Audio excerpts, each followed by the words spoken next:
That sickeningly sweet smile on my mother-in-law's face as she handed me eviction papers from my own home still haunts my nightmares. I should have seen it coming.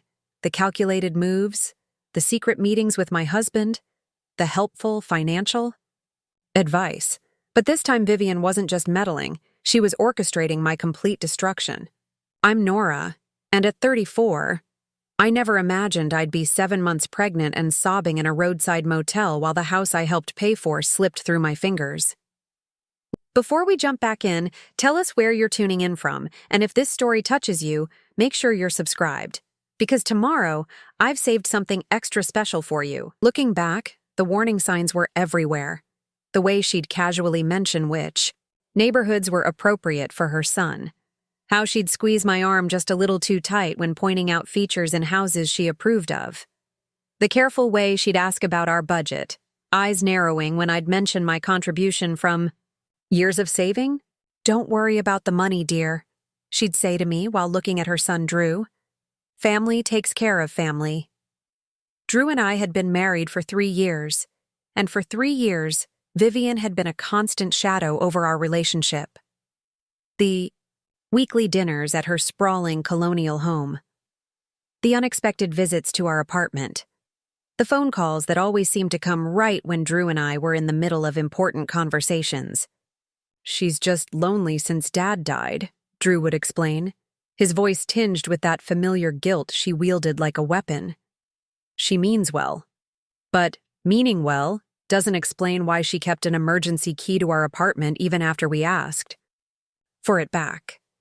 It doesn't explain why she rearranged our furniture while we were at work, or why she once threw away my grandmother's hand-knitted blanket because it was ratty and embarrassing.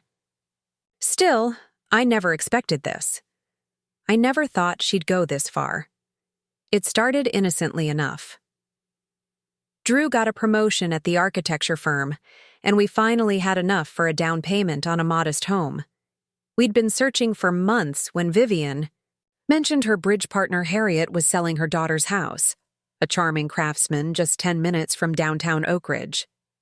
Perfect location, great bones, and under market value, Vivian cooed.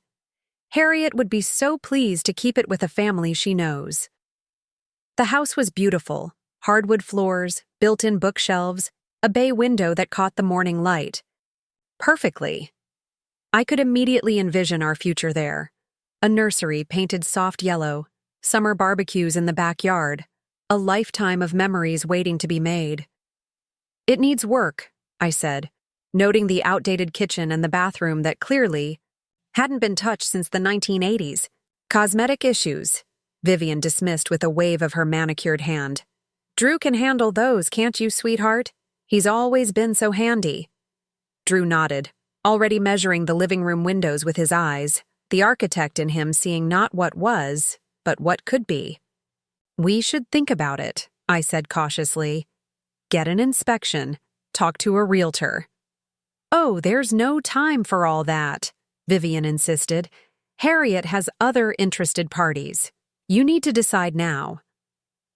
That should have been my second warning, the rush, the pressure, the convenient elimination of standard home buying procedures. But Drew was already sold, sketching renovation plans on a napkin as we stood in the future kitchen. This is it, Nora, he said, eyes bright with excitement. Our first home. I relented. The price was good, the location ideal. Despite my misgivings about Vivian's involvement, I wanted this fresh start for us. More importantly, I wanted it before the baby came. The next few weeks were a whirlwind. Paperwork, bank appointments, and endless calls with Vivian, who insisted on being part of every step. She even recommended her personal lawyer, Bernard, to handle the closing. He's been handling my affairs for decades, she explained. I trust him implicitly. The day we signed the papers, Bernard laid out stacks of documents while Vivian hovered nearby, occasionally pointing out where we needed to initial. This is standard, she assured me when I began reading through one particularly dense document. Just legal jargon. I should have read every word. I should have hired my own lawyer. I should have trusted my instincts about Vivian from the very beginning. But I didn't. I signed where Bernard indicated, too excited about finally having our own place to question the process. Drew and I took our new keys and spent that evening in our empty living room, planning our future on the hardwood floor, my back against his chest, his hands cradling my growing belly. We moved in the following weekend. Drew's colleagues helped with the heavy furniture, and my sister Penny drove 3 hours with her pickup truck loaded with housewarming gifts. Vivian arrived last, carrying nothing but a small plant and a folder of paint swatches, more appropriate than whatever you've chosen. The first month was blissful despite Vivian's near-daily visits. Drew started renovating the kitchen, installing new cabinets and countertops on weekends. I set up the nursery, painting clouds on the ceiling while talking to our unborn daughter about all the adventures we'd have in our new home. Then came the leak. A slow drip from the upstairs bathroom that stained the living room ceiling. Drew climbed into the attic and discovered extensive water damage, not recent, but deliberately concealed before the sale. "This could cost thousands," he said, running his hands through his hair in frustration. "The inspector should have caught this." "What inspector?" I asked, suddenly remembering we'd skipped that step at Vivian's insistence. Tensions rose as more problems emerged: faulty wiring behind the walls, a foundation crack in the basement, black mold in the attic insulation. Each discovery drained not only our savings, but Drew's enthusiasm for our home. "Maybe Mom was right," he muttered. "One night after discovering the pipes would need replacing. Maybe we should have bought new construction instead of this money pit." I was 6 months pregnant when the real blow came. A certified letter arrived addressed to both of us. Inside was a notice of property tax delinquency, not for a few months, but for 3 years before we purchased the home. "This can't be right," Drew said, reaching for his phone. "I'll call Bernard." But Bernard wasn't taking our calls. Neither was Harriet. The only person who answered was Vivian, who arrived at our door within the hour, concern painted on her face like expensive makeup. "Oh dears," she sighed, settling into our couch as if it were her own. "I was afraid something like this might happen." "You knew?" Drew asked, still clutching the tax notice. "Not specifically," she hedged, "but Harriet's daughter had financial difficulties. That's why the price was so reasonable." "Reasonable?" I echoed. "We're on the hook for $17,000 in back taxes." "Well," Vivian said, straightening her silk scarf, "I might have a solution." "A solution?" Drew perked up immediately, his architect's mind already seeking the quickest path through this labyrinth of problems. "What kind of solution?" Vivian set her designer handbag on our coffee table, the one I'd refinished myself, and extracted a folder with the precision of a surgeon. Everything about her was calculated, from the sympathetic tilt of her head to the way she positioned herself between Drew and me on the sofa. "I could help with the tax burden," she said, her voice dripping with manufactured generosity. "As a loan, of course." "We can't accept that," I said quickly. "We'll figure something out ourselves." Vivian's smile tightened at the edges. "Dear, in your condition, stress isn't good for the baby. Think about your daughter." The baby card. Classic Vivian manipulation, wrapping control in the guise of concern. "What would be the terms?" Drew asked, ignoring my warning glance. She slid the folder toward him. "Nothing too formal between family. I invest in the property, you make improvements, and we all benefit. The neighborhood is up and coming, after all." "Invest how exactly?" I pressed. "I'd cover the back taxes and necessary repairs. In exchange, I'd hold a partial stake in the property, just on paper, of course, for tax purposes." "What percentage?" My question hung in the air like the dust motes floating through the late afternoon sunlight. 49%. Vivian's eyes never left Drew's face. Hardly even half. The The room seemed to tilt beneath me. That's almost our entire investment. We've already put all our savings into the down payment and initial repairs. Vivian sighed, heavily, as if explaining simple arithmetic to a particularly slow child. Preparing and narrating this story took us a lot of time, so if you are enjoying it, subscribe to our channel. It means a lot to us. Now back to the story. Nora, the house needs at least $50,000 in repairs. That's on top of the $17,000 in back taxes. Where will that money come from? Your part-time graphic design work? The savings you've already depleted? Drew shifted uncomfortably. She's not wrong about the numbers, Nora. We could get a home equity loan, I suggested. Or I could pick up more freelance projects. While preparing for a newborn? Vivian arched a perfectly penciled eyebrow. Be realistic. We should discuss this privately, I told Drew, fighting to keep my voice steady. There's no time for lengthy deliberations, Vivian interjected. The county could place a lien on the property any day. You could lose everything you've invested. The word lien visibly rattled Drew. His father had lost a business property to exactly such a situation years ago, a story Vivian had recounted numerous times over the years. We'll think about it, I said firmly, standing despite my awkward balance. Thank you for the offer, Vivian, but we need to consider all options. Of course, she conceded with practiced grace, gathering her things. At the door, she paused to hug Drew. Sleep on it, darling, but don't wait too long. These situations have a way of spiraling quickly. After she left, the argument erupted like a long dormant volcano. We can't give your mother half our house. I paced the living room, one hand supporting my lower back. It's 49%, not half, Drew corrected, missing the point entirely. And it's just on paper. Nothing with your mother is ever just anything. She'll use this to control every decision we make about our home, our lives. Drew's face hardened in that familiar way it always did, when criticism of his mother entered our conversations. She's trying to help us. She's trying to own us, I countered. Why did she recommend a house with so many hidden problems? Why did she rush us through the purchase?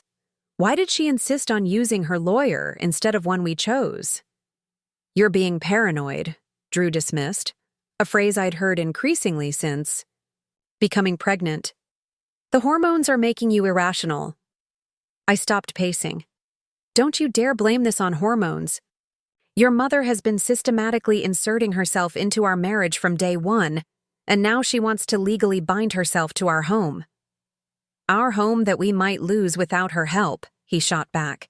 What's your brilliant solution, Nora? Where are we going to find $67,000? I had no immediate answer. My freelance income had already dwindled as clients learned I was pregnant, making assumptions about my availability and commitment. Our savings were depleted, and our credit was stretched thin from the initial purchase. We'll find another way, was all I could offer. That night, Drew slept on the couch, and I lay awake in our bedroom staring at the water stain on the ceiling, the first domino in this cascade of disasters. The next morning, I called 5 banks about home equity loans.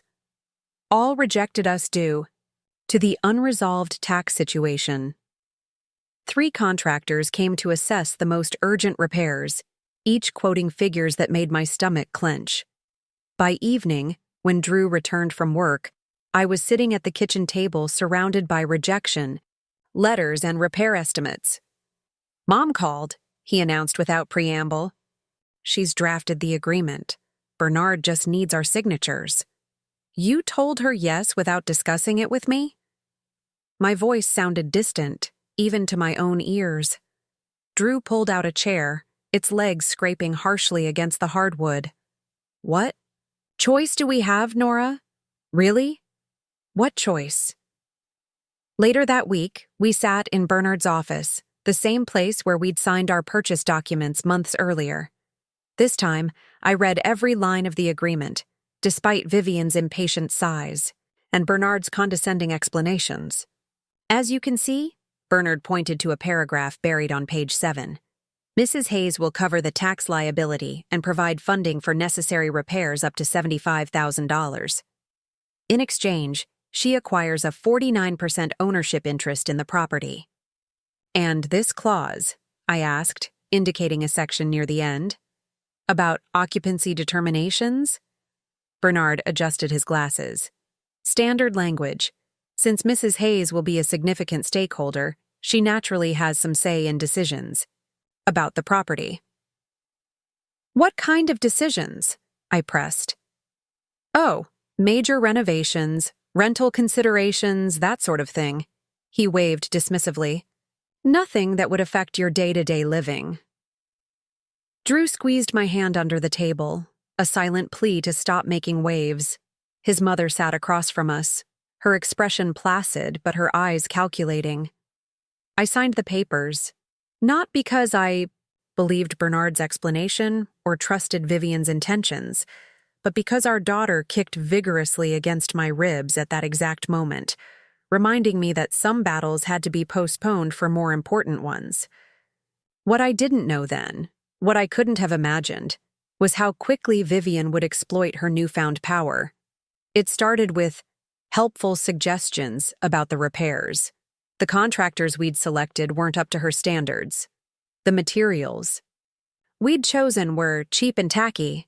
The color schemes we'd planned would hurt resale value. Since she controlled the repair funds, her suggestions weren't really suggestions at all. It's just paint, Drew would say whenever I objected. It's just fixtures. It's just flooring. Why fight over details? But it wasn't just about aesthetic details. It was about control, about slowly erasing my presence from every corner of our home. Then came the weekly investment meetings, where Vivian would review expenditures and progress. These quickly evolved into critical assessments of my housekeeping, my pregnancy diet, my birth plan. I'm just concerned, she'd tell Drew later. Nora seems so overwhelmed.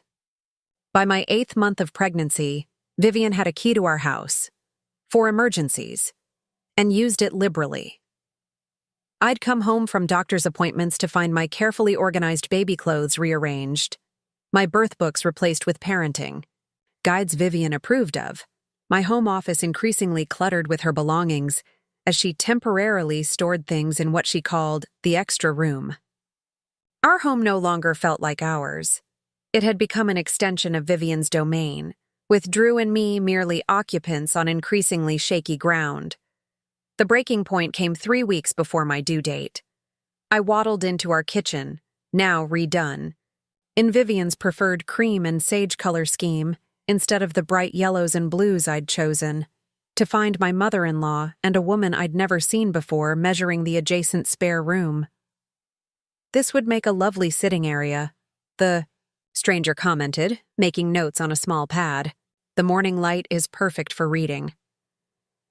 Exactly what I thought, Vivian agreed, not even acknowledging my presence in the doorway. We'll need to remove that cluttered desk, of course. That cluttered desk is my workspace, I said, one hand instinctively protective over my belly. Who is this person, and why are you planning changes to our home? Vivian turned with exaggerated surprise. Nora! I thought you had that birthing class today. It was canceled. Who is this? I repeated. This is Patrice, my interior designer. Vivian's tone suggested this was a perfectly normal situation.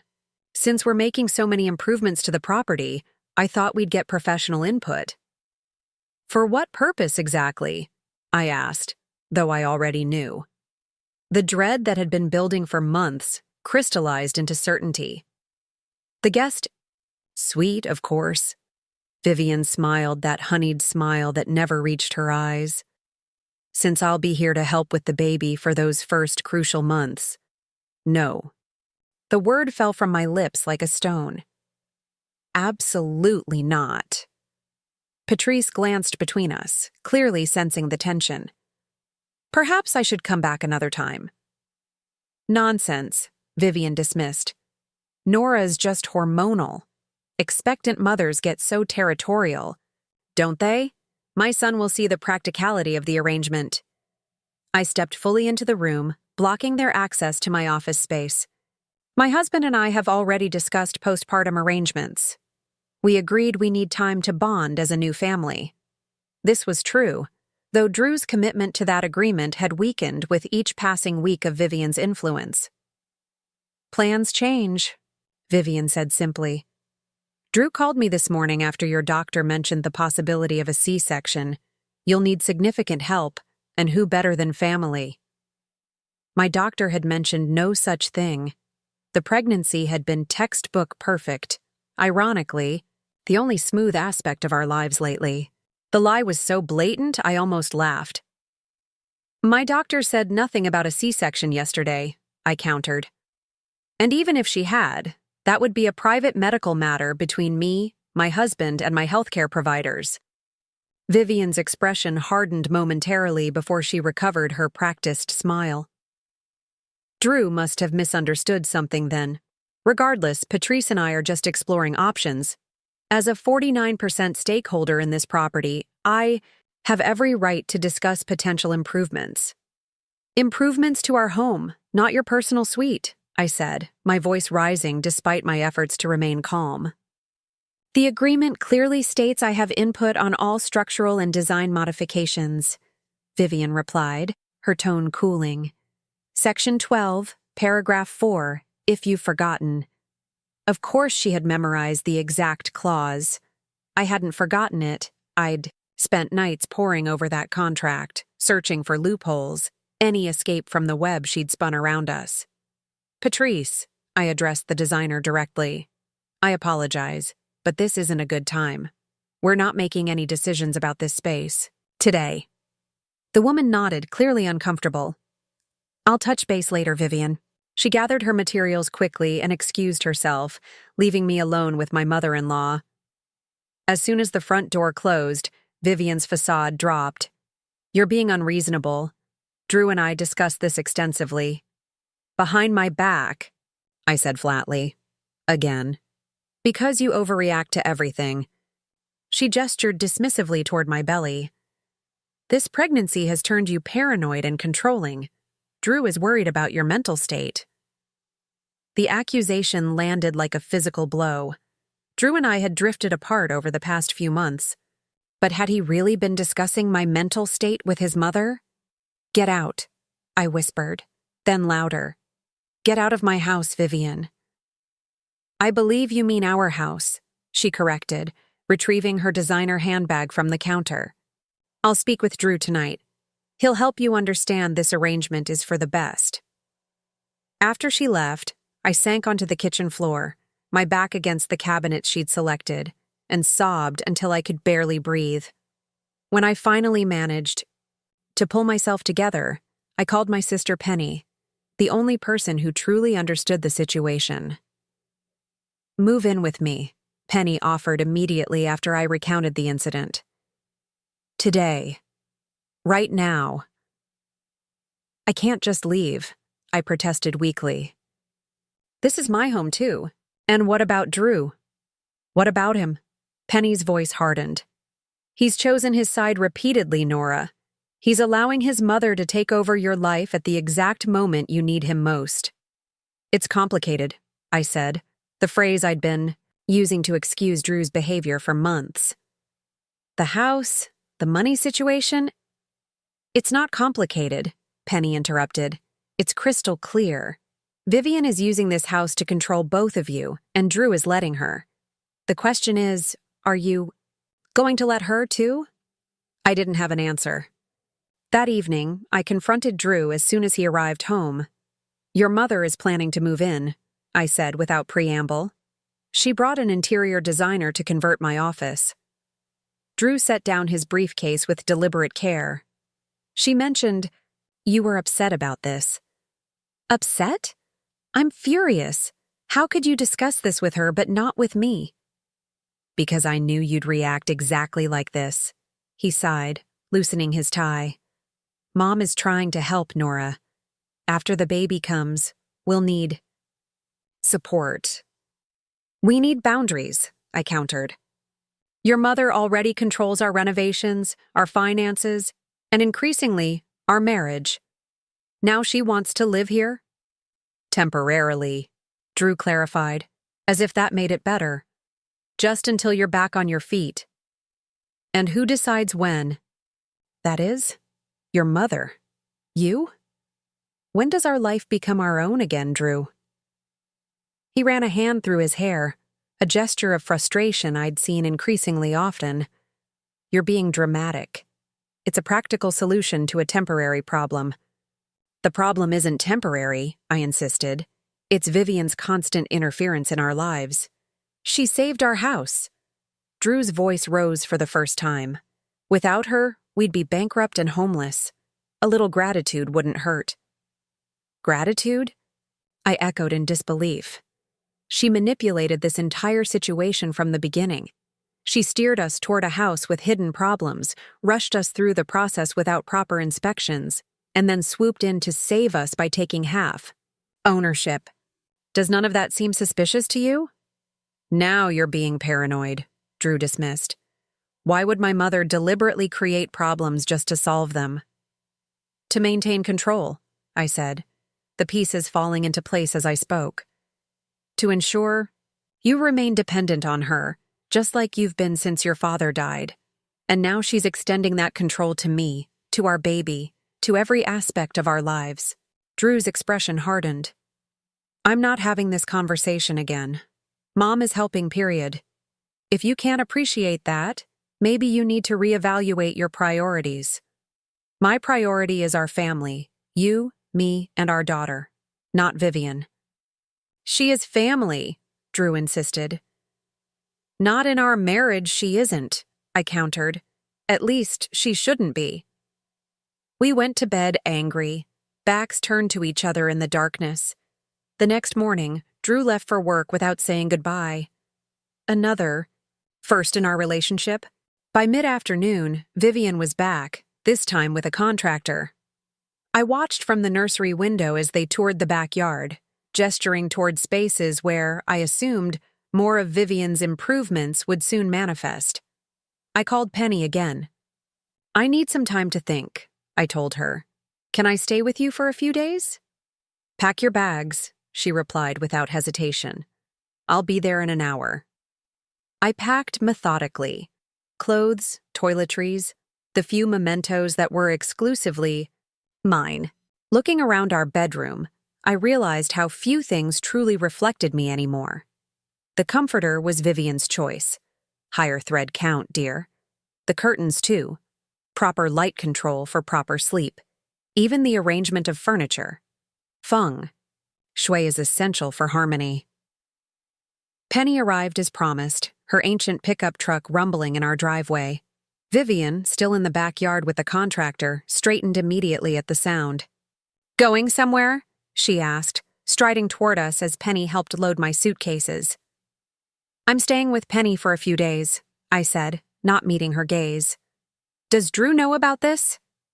Her tone implied I needed his permission. I'll call him. Later. Vivian's expression shifted to concern so artificial it nearly made me laugh.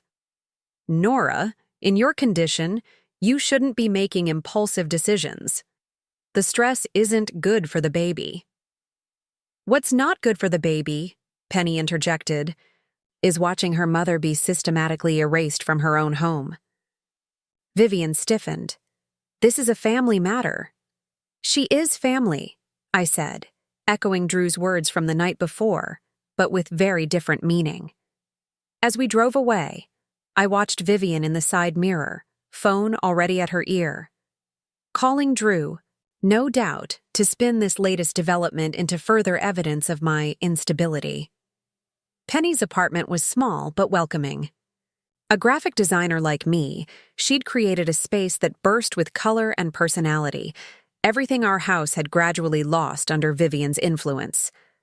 Stay as long as you need, she said, helping me settle onto her pull-out couch. This might not be a luxury craftsman, but at least it's Vivian-free. Drew called that evening, his voice tight with controlled anger. What are you doing, Nora? Mom said you packed suitcases and left with Penny. I need some space to think, I explained. This situation with your mother is untenable. So you just leave? Without discussing it with me? The irony wasn't lost on me.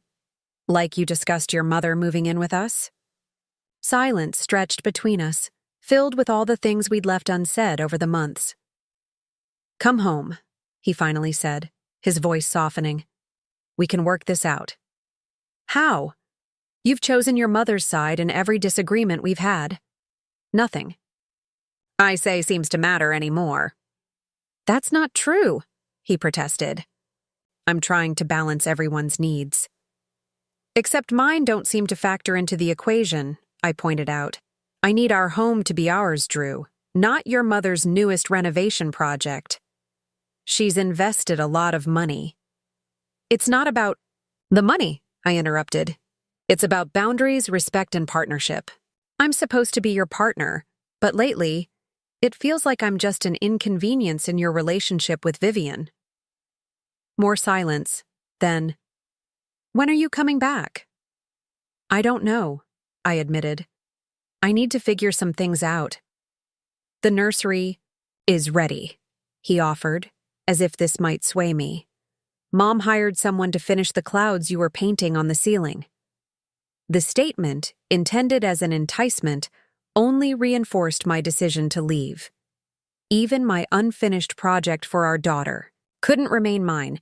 I'll call you tomorrow, I said instead of screaming all the things I wanted to say. Days at Penny's turned into a week. Drew called daily, his tone vacillating between concern, frustration, and bargaining. Vivian sent texts that thinly veiled threats as worries. Drew is beside himself with worry. This kind of stress could affect his work performance. The doctor says the baby could come early with stress. You're putting both of you at risk. Bernard mentioned that abandonment could affect certain legal standings regarding the property. That last one caught my attention. I forwarded it to my friend Renee, who happened to be a real estate attorney. Her response was immediate. Call me now. Over coffee at her office the next day, Renee reviewed a copy of our agreement with Vivian that I'd brought along.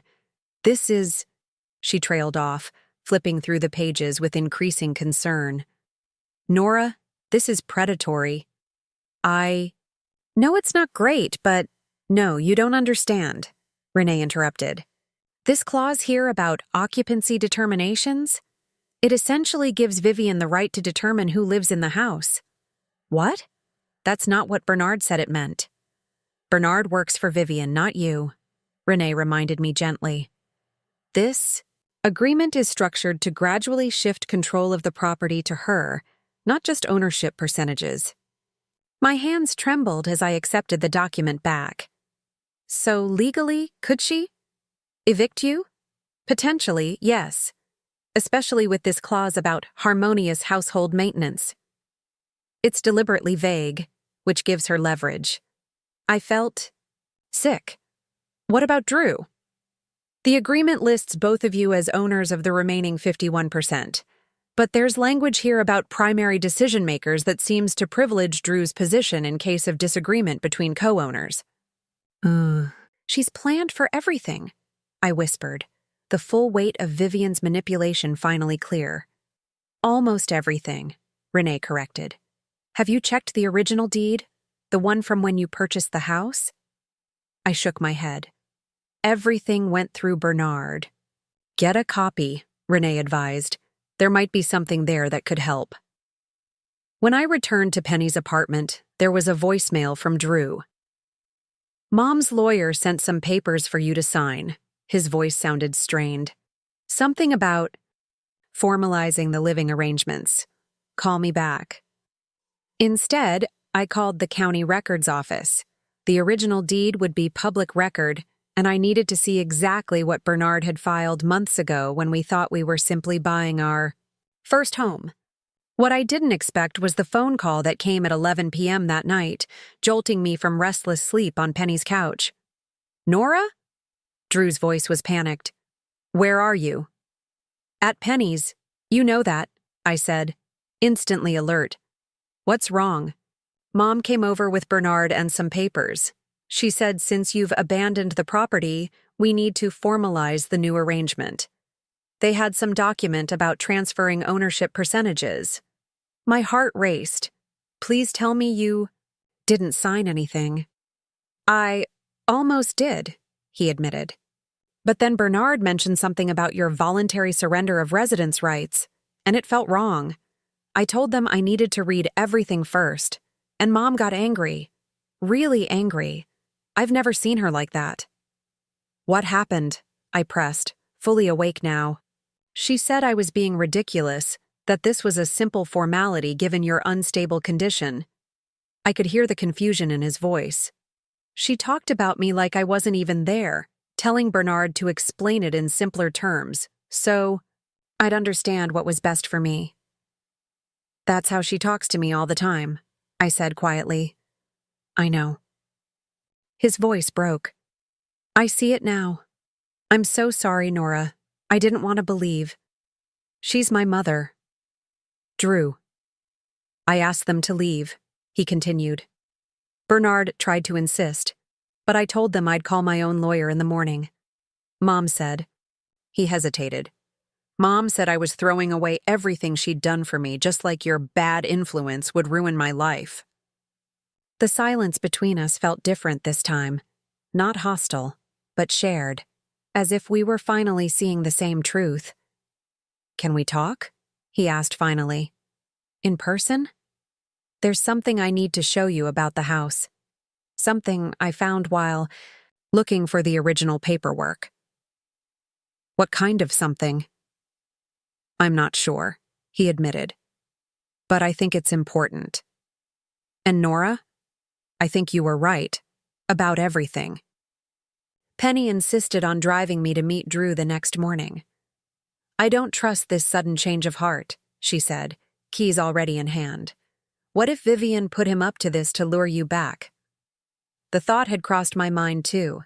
After months of Drew siding with his mother, his midnight epiphany seemed almost too convenient. But the pain in his voice had sounded genuine, and something about the way he'd described Vivian's reaction resonated with my own experiences. I need to at least hear what he found, I said, easing my 8 months pregnant body into Penny's pickup, but I promise I won't stay if anything feels off. We met at a coffee shop halfway between our house and Penny's apartment, neutral territory. Drew was already there when we arrived, occupying a corner table with 3 cups waiting. Decaf. For you, he said, sliding a mug toward me as I lowered myself into a chair. And black coffee for Penny, I remembered. My sister nodded curtly, making no move to sit. I'll be at that table by the window, she told me. Within eyesight, within earshot. Give me a signal if you need me. Drew watched her go with a sad smile. She's a good sister. The best, I agreed. She's been my rock through all this. An awkward silence descended, filled with everything we'd left unsaid over the past months. Drew looked terrible, unshaven, dark circles under his eyes, his usually meticulous clothes wrinkled. For the first time in a long while, I saw my husband without Vivian's shadow over him. You said you found something, I prompted finally. He nodded, reaching into a manila folder he'd brought. Before I show you this, I need to say something. His voice wavered. I've been blind, Nora. Worse than blind. I've been complicit. Everything you said about Mom's controlling behavior, her manipulation, her interference, you were right, and I refused to see it. What changed? I asked, my hand instinctively moving to my belly as our daughter kicked vigorously. Last night, he said, watching her talk to Bernard about me like I was a child incapable of making decisions. It was like seeing her clearly for the first time. And then I realized, this is how she's been treating you all along, and I let it happen. I enabled it. Tears welled in his eyes. I kept telling myself she was helping us, saving our home, looking out for our future. But it was never about helping. It was about control, and I gave it to her. Part of me wanted to comfort him, but a stronger part remained cautious. This revelation comes very late, Drew. After months of choosing her side, of dismissing my concerns as hormonal overreactions. I know, he acknowledged, wiping his eyes roughly. I don't expect you to forgive me right away. Maybe not ever. But I need to show you what I found when I was looking through our closing paperwork last night. He slid a document across the table, a copy of our original deed from the day we purchased the house. Look at the ownership section. I scanned. The legal language, not immediately seeing what had prompted his urgent call. It lists both our names as joint tenants. That's what we expected. Keep reading, he urged. The inheritance clause. My eyes fell on a paragraph near the bottom of the page, one I'd glossed over during the chaotic closing day months earlier. In the event of sale or transfer of partial ownership, the remaining original joint tenants shall maintain right of first refusal for any subsequent transfers.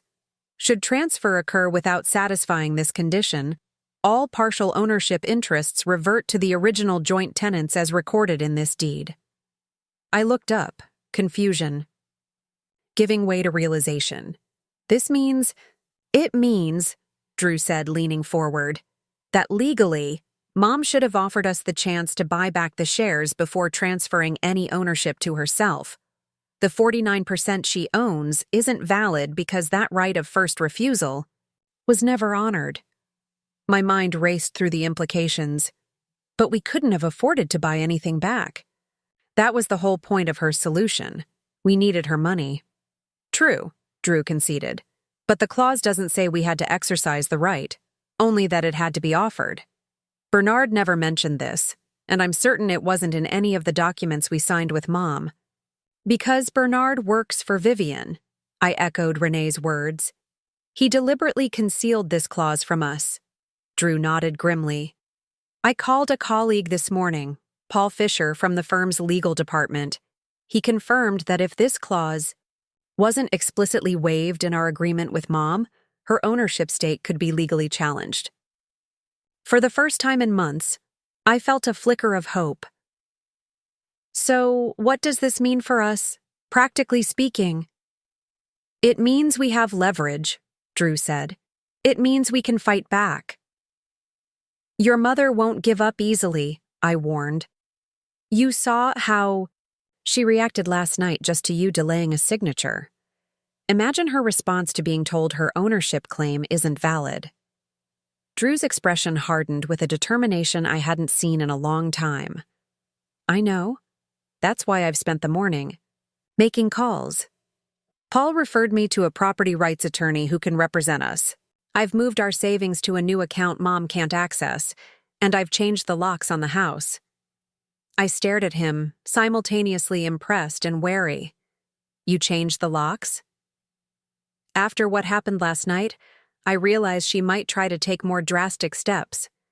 The contractor she hired mentioned she'd been discussing renovations that would start once the ownership transition was complete. I don't know what she was planning, but I'm not taking chances. Penny approached, unable to contain her curiosity any longer. Everything okay over here? I handed her the deed with the crucial clause highlighted. As she read, her eyebrows rose steadily. Well, she murmured. Vivian's legal chess game just got a lot more interesting. The question now, Drew said, addressing both of us, is what we do with this information.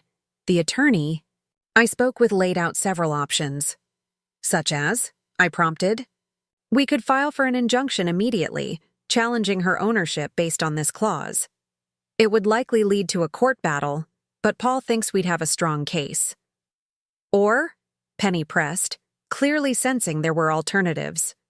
Or, Drew continued, we use this as leverage in negotiations. Offer her a clean exit. She gets her money back, we get full ownership, and she stays out of our lives going forward.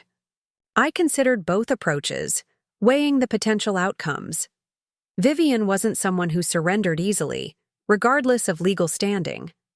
A court battle would be expensive, stressful, and potentially drag on for months, well past our daughter's Earth. There's a third option, I said slowly, an idea forming as I spoke.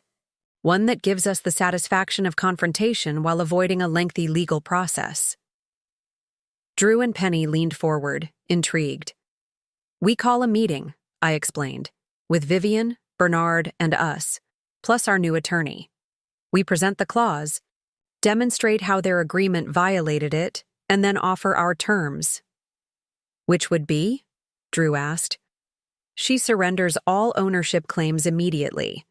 In exchange, we'll repay her investment over time, with interest, but as a proper loan, with fixed terms, not an ownership stake. She'll never agree to that, Penny scoffed. She wants control, not just money. Exactly, I smiled grimly. When she refuses, we reveal that we've already filed the paperwork challenging her ownership. She can either accept our reasonable repayment plan or risk losing everything in court, including the money she's already invested. Drew's eyes widened. A bluff? Not entirely, I clarified. We'll have the paperwork prepared and ready to file. She just doesn't need to know we haven't submitted it yet. Devious, Penny grinned approvingly. I like it. Drew looked less certain. You don't know my mother like I do. She'll see this as a declaration of war. It is a declaration of war, I said firmly. One she started the moment she decided to use our home as a weapon against us. The difference is, we now have ammunition of our own. As our daughter kicked against my ribs, I placed both hands on my swollen belly, my resolve strengthening. This isn't just about us anymore, Drew. It's about creating a safe, stable home for our child, one free from Vivian's manipulations. Drew covered my hands with his, the first physical contact between us in weeks. You're right. We need to end this cycle now before our daughter is born.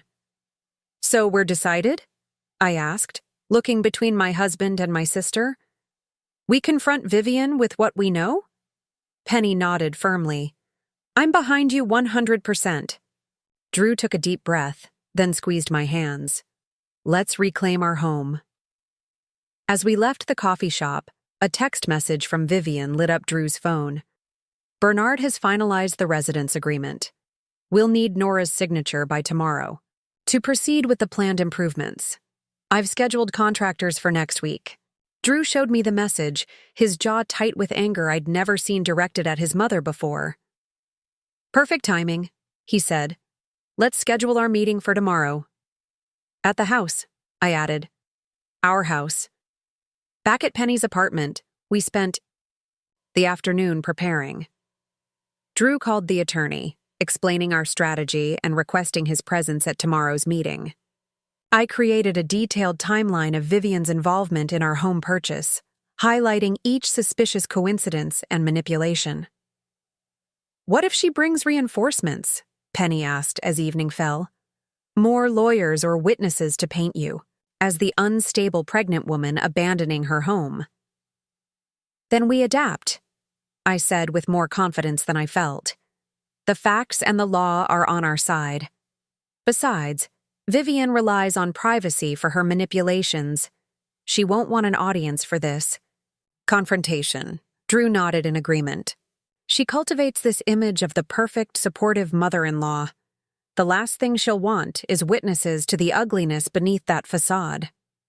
That night, for the first time in weeks, Drew stayed at Penny's apartment, sleeping on a camping mattress beside the pull-out couch where I lay. As we switched off the lights, he whispered into the darkness. I'm sorry, Nora, for everything, for not seeing what was happening, for not protecting you and our daughter, for choosing wrong, again and again. I didn't immediately respond, the hurt of the past months still raw. I understand if you can't forgive me yet, he continued softly, but I need you to know. I'm choosing us now. You, me, and our daughter. And I'll keep choosing us, every day, no matter what happens tomorrow. I reached out in the darkness, finding his hand. One step at a time, I said finally. Tomorrow, we face Vivian. After that, we'll see. Sleep came fitfully, my mind racing with potential scenarios for the confrontation ahead. Would Vivian crumble when confronted with the truth, or would she fight even harder? Would Drew's newfound resolve hold in the face of his mother's inevitable emotional manipulations? Morning brought a flurry of activity.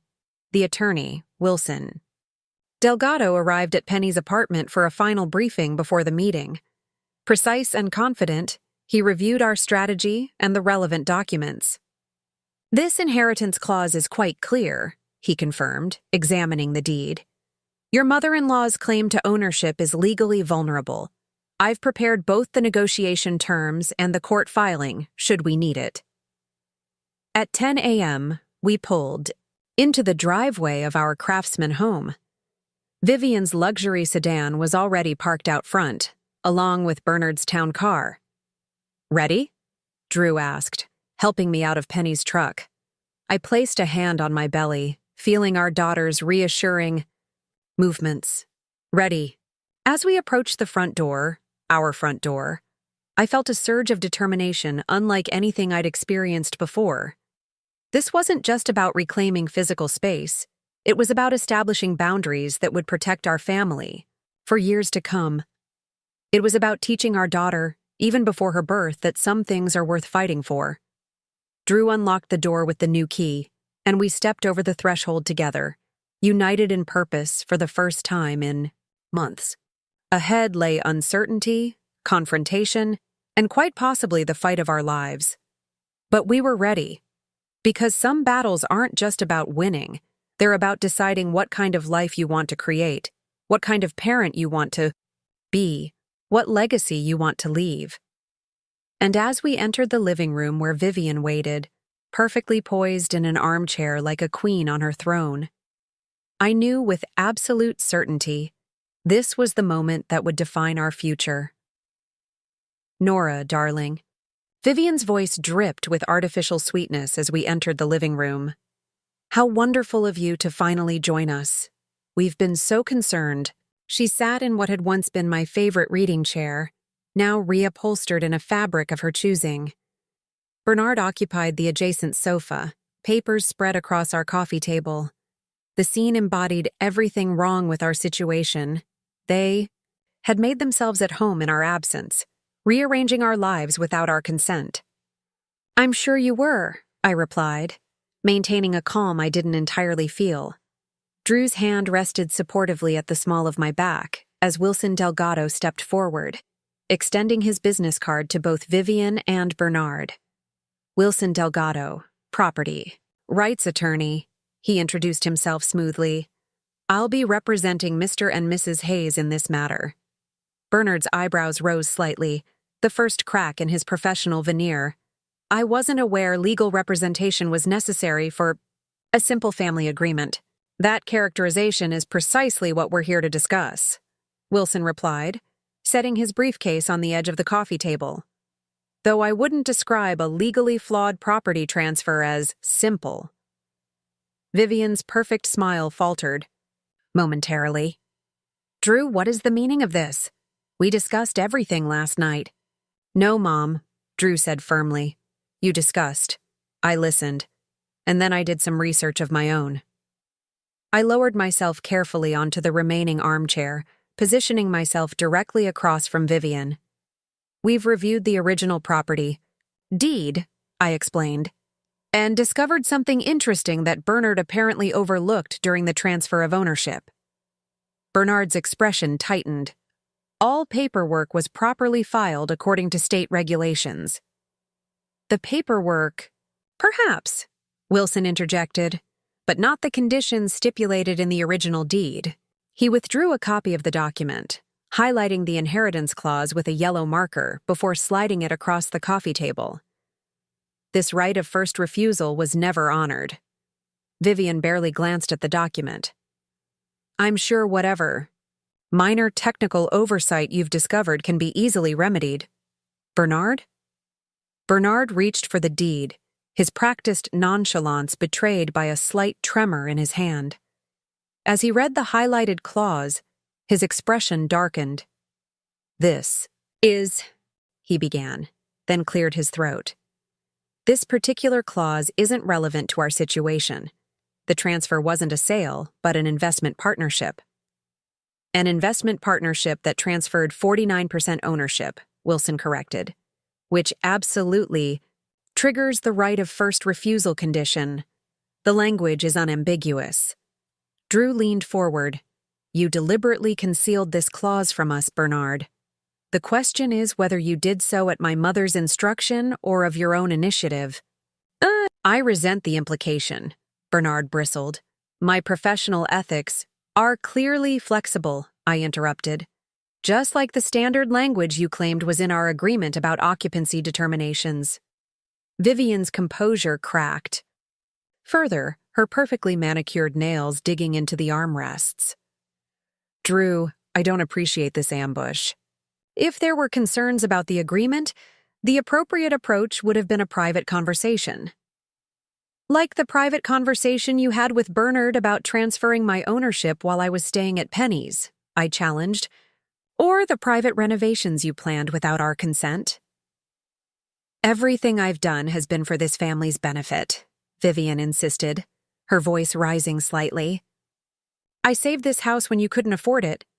I've improved it when you lacked the vision. I've sacrificed and invested and planned, and this is the thanks I receive? Drew shook his head slowly. No, Mom. Everything you've done has been about control. About inserting yourself into our marriage, our home, our decisions. About making me, dependent on you. That's absurd, Vivian scoffed, though her eyes darted nervously to Bernard. Tell them, Bernard. Explain the legal standing of our agreement. Bernard shifted uncomfortably. While there may be a technical oversight regarding the right of first refusal, the agreement itself was properly executed by all parties. It would be challenging to invalidate at this stage. Actually, Wilson countered, producing another document from his briefcase, I've prepared a court filing that argues precisely the opposite. The failure to honor the right of first refusal invalidates the entire transfer of ownership. Vivian's face paled as Wilson continued. Furthermore, given the circumstances surrounding the original purchase, the rushed process without proper inspections, the hidden tax delinquency, the relationship between Mrs. Hayes Sr. and the seller, there's a compelling case for fraudulent misrepresentation. That's preposterous, Bernard sputtered. You have no evidence of any misrepresentation. I exchanged glances with Drew before addressing Vivian directly. We spoke with Harriet's daughter yesterday evening. Interesting conversation. She mentioned she'd never actually met you, despite your claims of being bridge partners with her mother. This was a calculated bluff. We'd attempted to contact Harriet's daughter without success, but Vivian's reaction confirmed our suspicions. Her composure shattered completely, color draining from her face. You've never been to a bridge club in your life, have you, Mom? Drew asked quietly. These accusations are outrageous, Bernard interjected, gathering his papers hastily. If you intend to pursue this matter in court, all communication should go through proper legal channels. We'd prefer to avoid court entirely, Wilson said smoothly, sliding a final document across the table. We've prepared an alternative arrangement. That's quite generous under the circumstances. The document outlined our terms. Vivian would relinquish all ownership claims immediately, and in exchange we would repay her investment in full, with 3% interest through monthly payments over 10 years.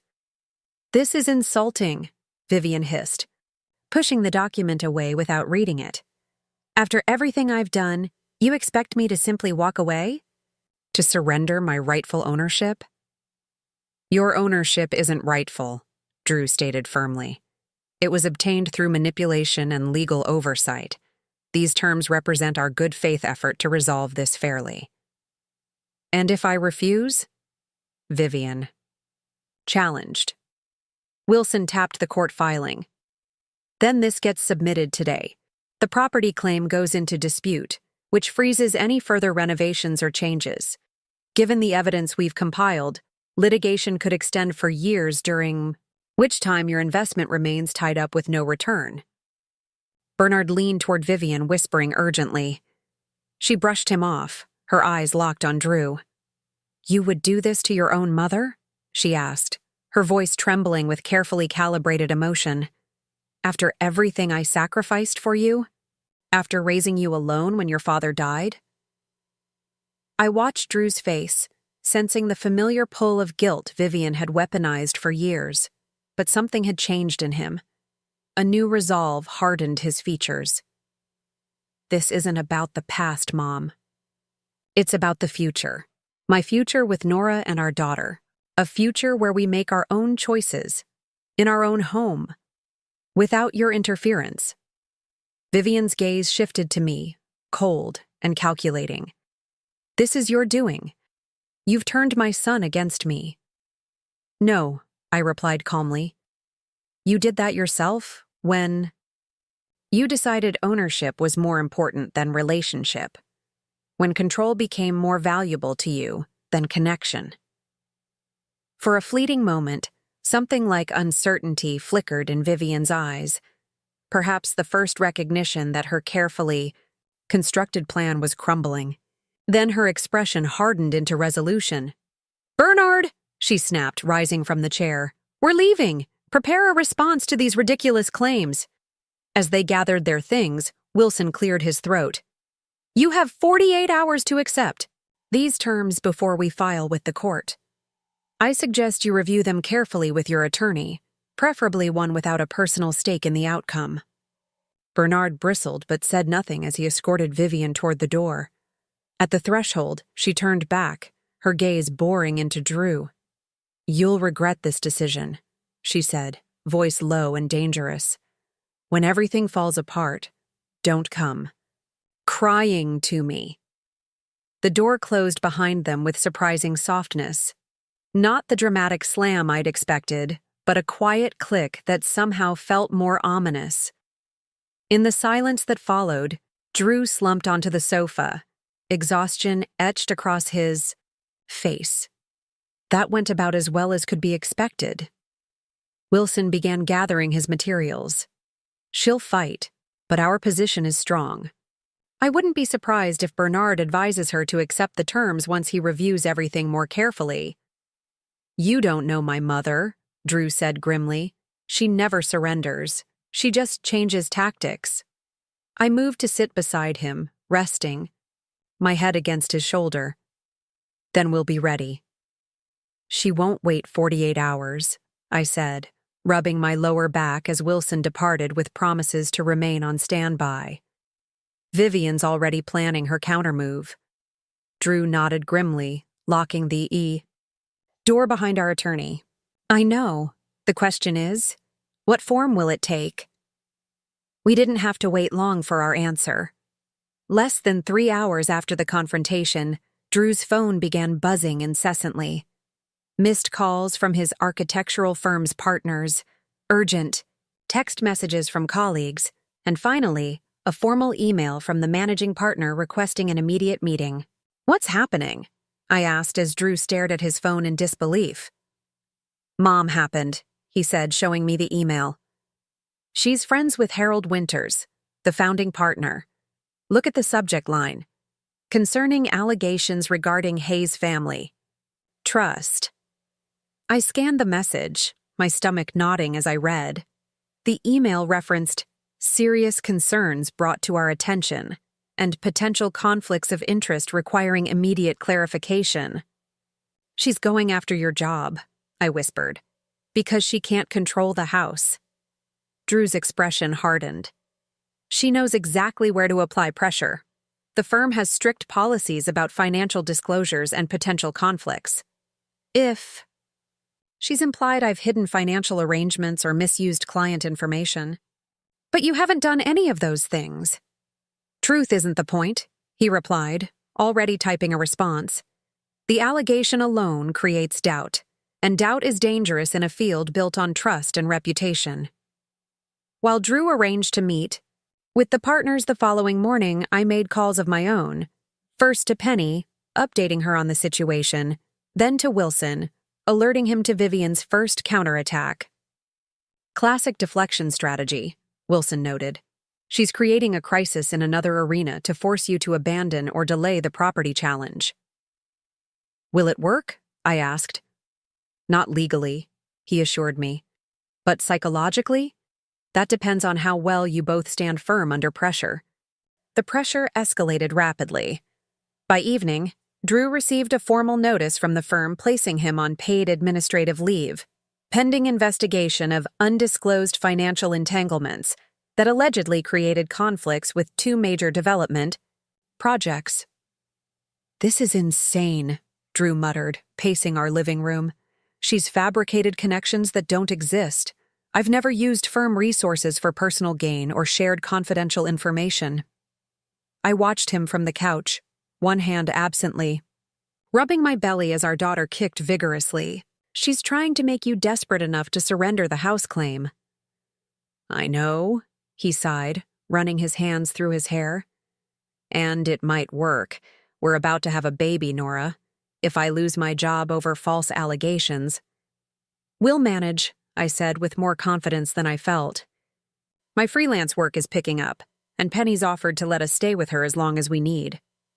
Drew stopped pacing, his expression softening as he looked at me. You'd really give up the house? After everything? The house was never the point, I said quietly. It was what the house represented. Our independence, our future together. As long as we have that, we can rebuild anywhere. Before Drew could respond, his phone chimed with a text message from an unfamiliar number. He frowned as he read it. What now? I asked. It's from Harriet, he said, showing me the screen. The actual Harriet, not her daughter. She wants to meet us tomorrow morning. Says she has information about Mom we should know. I straightened, wincing at a twinge in my back. Do you think it's legitimate? The number matches the one in the original sale documents, Drew confirmed. But it could be a setup. We agreed to meet Harriet at a public cafe near the hospital, both for safety and because, at nearly 8 months pregnant, I wanted to be close to medical care just in case. The night passed fitfully, both of us too anxious for proper sleep, jumping at every sound outside our windows. Morning brought a fresh wave of tactics from Vivian, an email from our mortgage company citing concerns about ownership disputes and requesting immediate clarification. A voicemail from Bernard, suggesting that criminal charges for mortgage fraud could be considered if we proceeded with our claim. She's escalating, Wilson warned when we called him. These are intimidation tactics, but they show she's worried. Stay the course. The cafe was busy when we arrived, a good sign, as it meant witnesses if this was indeed some kind of trap. Harriet was already there, a petite woman in her 70s with silver hair and alert eyes that assessed us keenly as we approached. Drew and Nora Hayes, she said, extending a surprisingly firm handshake. Thank you for meeting me. You said you have information about my mother, Drew prompted after we ordered. Harriet nodded, her expression grave. I've known Vivian for over 30 years. We served on the hospital board together back when your father was still alive. You're not bridge partners? I asked, though we'd already suspected as much. I haven't played bridge since my arthritis worsened 15 years ago, she confirmed. But that's the least of the fabrications. She withdrew a folder from her handbag, sliding it across the table. My daughter never owned your house. I did, and I never intended to sell it. Drew and I exchanged confused glances. I don't understand, he said. We have the sale documents. We've been making mortgage payments. To whom? Harriet asked. Check your statements carefully. The receiving entity is Hayes Family Holdings, not a traditional mortgage company. My hands trembled as I pulled up our online banking app, navigating to the mortgage payments. She was right. The recipient wasn't the bank we thought we'd secured our loan through, but an LLC we'd never heard of. Hayes Family Holdings, Drew read aloud, his voice hollow. Mom created a shell company to handle the transaction. Vivian approached me last year, Harriet explained. She knew I was considering downsizing eventually and made what seemed like a generous offer to purchase my home when I was ready. She mentioned her son and his wife were expecting and needed a larger place. But we didn't know we were expecting. Until after we bought the house, I said, the timeline not matching up. Harriet nodded grimly. Exactly. She told me you were already pregnant last January, months before you actually were. She had this planned from the beginning. Drew's face paled. So the house was never actually for sale on the open. Market, Harriet confirmed. Vivian orchestrated the entire situation, convinced me to sign transfer paperwork that apparently gave her control of the property temporarily, then manipulated the sale to you through her holding company. The tax delinquency? I asked, pieces falling into place. Never existed, Harriet stated flatly. I've paid my taxes promptly for 40 years. When I saw the property tax records had been accessed and altered, I began investigating. That's when I discovered what Vivian had done. Drew looked shell-shocked. Why are you telling us this now? Because yesterday Vivian called demanding I back up her story about bridge clubs and my daughter's financial problems, Harriet replied, her expression hardening. She wanted me to lie to protect her scheme. I may have been foolish enough to trust her initially, but I won't be party to defrauding a young couple about to have a child. She pushed the folder closer. These are copies of my original property records, tax receipts, and correspondence with Vivian. I've already spoken with my attorney about filing charges for document falsification and identity fraud, but I wanted to warn you first. As we thanked her, my phone chimed with a text from Wilson. Vivian's attorney just called. She's willing to discuss terms. Meeting set for 2 p.m. today. I showed Drew the message, understanding dawning on both our faces. Vivian's sudden willingness to negotiate wasn't because of our legal leverage. It was because Harriet had discovered her scheme, threatening something far worse than losing control of our house. She's running scared, Drew said quietly. Harriet reached across the table, her weathered hand covering mine. Be careful. Desperate people make dangerous choices. We arrived at Wilson's office 20 minutes early for the meeting with Vivian, bringing Harriet's documentation and a renewed sense of purpose. The revelations had transformed our understanding of the situation completely. This wasn't just about a controlling mother-in-law overstepping boundaries, but a calculated long-term scheme that bordered on criminal. This changes our negotiating position significantly, Wilson observed as he reviewed Harriet's documents. What Vivian has done goes beyond civil disputes over property rights. There are potential criminal implications here: fraud, falsification of documents, identity theft. Drew shook his head, still processing the betrayal. I knew my mother could be controlling, but this level of manipulation, why would she go to such lengths? Control is addictive, I suggested quietly. After your father died, she centered her entire identity around being your protector and decision-maker. The idea of losing that role when you married me must have been intolerable to her. Wilson nodded in agreement. I've seen similar dynamics in estate disputes. It's rarely about the actual property.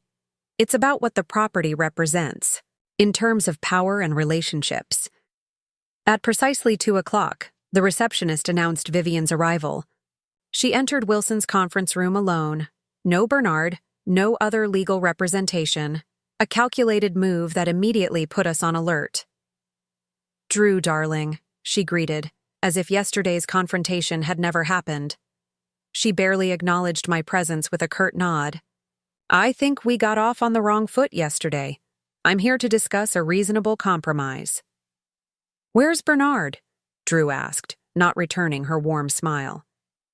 He had another commitment, Vivian replied smoothly, settling into a chair across from us.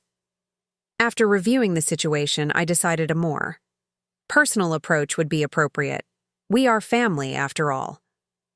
Wilson cleared his throat. Mrs. Hayes, I should inform you that proceeding without legal counsel present is inadvisable, given the circumstances. I'm quite capable of handling my own affairs, Vivian dismissed, focusing on Drew. Sweetheart, this unpleasantness has gone too far. Your position at the firm is at risk. Stress isn't good for Nora or the baby. I'm willing to modify our arrangement, to give you both peace of mind. Her tone was reasonable, concerned. The loving mother worried about her son's well-being. If I hadn't seen the mask slip so many times before, I might have been convinced. What exactly are you proposing? Drew asked, his voice carefully neutral. Vivian smiled, reaching into her designer handbag to extract a document. I've drafted a new agreement. I'll reduce my ownership stake to 25%, purely as a silent partner. No input on renovations, no decisions about the living arrangements. You'll have complete autonomy in your daily lives. She slid the document toward Drew.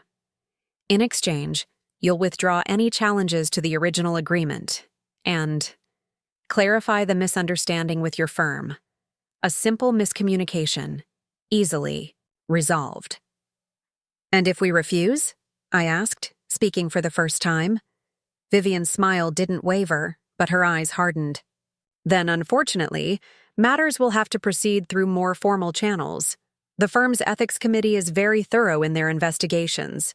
Such processes can drag on for months, even years. She glanced pointedly at my pregnant belly. Quite difficult to support a family under such circumstances. Wilson reached for the document, but Drew placed his hand over it first.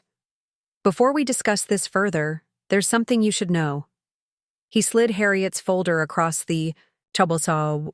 We met with Harriet Lawrence this morning. The change in Vivian was instantaneous and dramatic. The color drained from her face, her poised demeanor crumbling as she stared at the folder without touching it. Harriet has provided us with some very interesting documentation, I continued, watching her reactions carefully. About the property, taxes that were never actually delinquent. About the Hayes Family Holdings LLC that's been receiving our mortgage payments. About how you approached her last year, months before we were even pregnant, to arrange the purchase of a house we didn't, yet know we needed. There's been some misunderstanding, Vivian attempted, but her voice lacked conviction. No misunderstanding, Drew said firmly. You orchestrated this entire situation from the beginning. You manipulated us into buying a house we couldn't afford, through a company you secretly controlled, created fake problems that only you could solve, and then used those solutions to gain legal control over our lives. Everything I did was for your benefit, Vivian insisted, a note of desperation entering her voice. You needed guidance. Both of you were making such poor financial decisions. I was protecting your future. By committing fraud? Wilson interjected. By falsifying tax records? By creating a shell company to handle a mortgage that isn't even legitimate? Vivian straightened, regaining some composure. Those are serious allegations that would be very difficult to prove in court. Harriet has already filed a police report, I said, bluffing slightly. Harriet had mentioned planning to file, but hadn't confirmed she'd done so yet. Her documentation is quite comprehensive. And the county records office is investigating the unauthorized alterations to the property tax history, Drew added, another careful embellishment of Harriet's stated intentions. Vivian's hands trembled slightly as she withdrew them from the table. What do you want? Full transfer of the property back to us, Wilson stated promptly. Dissolution of Hayes Family Holdings, LLC. Return of all mortgage payments made thus far, with interest. A legally binding agreement that you will have no financial claim on the property and no right to enter it without express invitation. Impossible, Vivian scoffed. You can't afford the house without my support. You never could. Actually, Drew countered, according to Harriet, the real value of the house is considerably less than what you led us to believe. Without the fictional tax delinquency and exaggerated repair costs, it's well within our budget. And the mortgage? We've been paying? I pressed. Where has that money been going, Vivian? Into Hayes Family Holdings accounts? Your accounts? She didn't answer, her gaze fixed on some middle distance as she calculated her options. When she finally spoke, her voice was cold and precise. You would do this to me? Threaten me with legal action? With criminal charges? Your own mother, Drew? You did this to yourself, Drew replied quietly. When you decided that controlling our lives was more important than loving us? Vivian stood abruptly. I need to consult with my attorney. This meeting is over. You have 24 hours, Wilson informed her. After that, we move forward with both civil and criminal proceedings.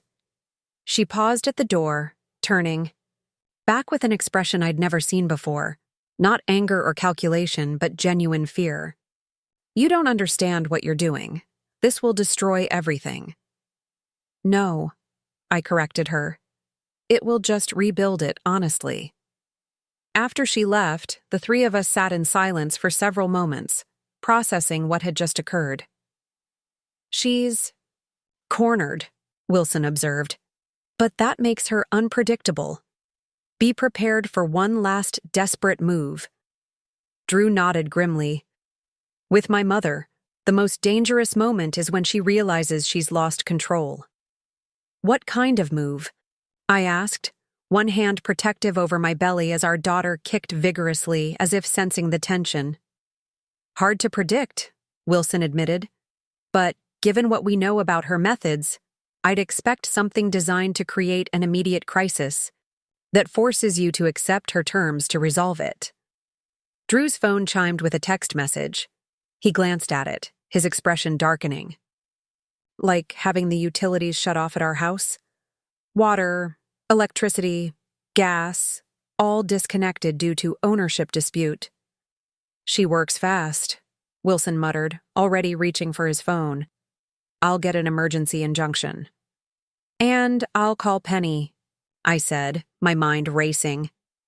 We may need somewhere to stay tonight. As Drew drove us back to the house, I stared out the window, one thought repeating in my mind. This had to end, one way or another, before our daughter was born. I refused to bring her into a world where Vivian's manipulations overshadowed her first days. What I didn't realize was that Vivian had one final card to play, one that would force us to confront not just her schemes, but the fundamental question of what truly makes a house a home. We arrived home to find the house dark and unnervingly silent. No humming refrigerator, no clicking thermostat, just the hollow emptiness of a space stripped of its life-giving systems. Outside, a bright orange notice had been taped to our front door. Utilities suspended due to property dispute. Contact Hayes Family Holdings for resolution. She didn't waste any time, Drew muttered, tearing down the notice as we entered. The house felt immediately hostile without its basic functions. No lights, no heat despite the autumn chill, no running water. I checked my phone, only 2 bars of battery remaining, and called Penny to arrange our temporary relocation. Pack what you need for a few days, she instructed. And Nora? Bring your important papers. I don't trust Vivian not to try something even more drastic. Drew was already grabbing flashlights from the emergency kit, his expression grim in the fading afternoon light.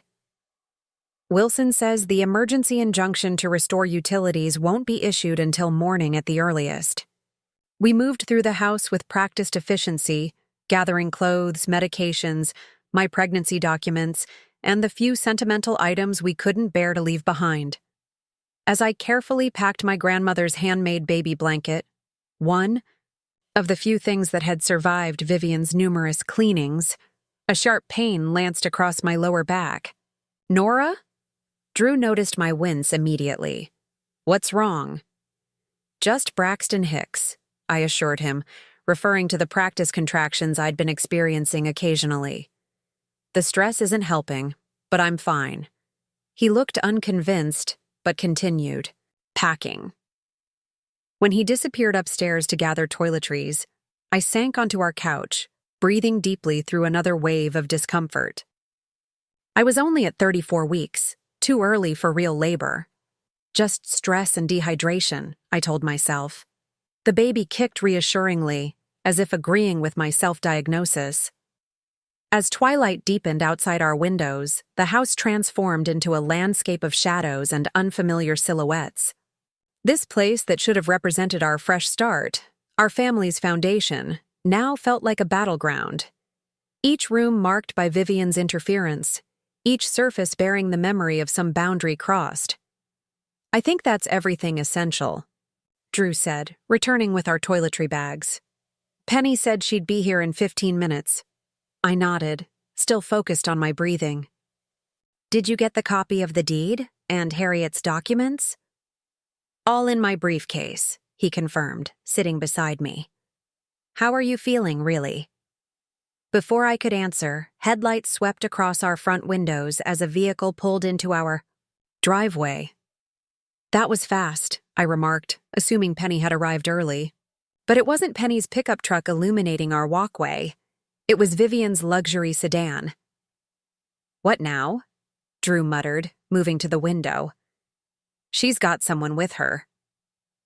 I joined him, peering through the glass to see Vivian emerging from her car, followed by a middle-aged man in a uniform I didn't recognize.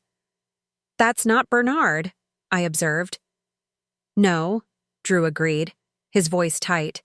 "That's a sheriff's deputy." My heart raced as they approached our front door.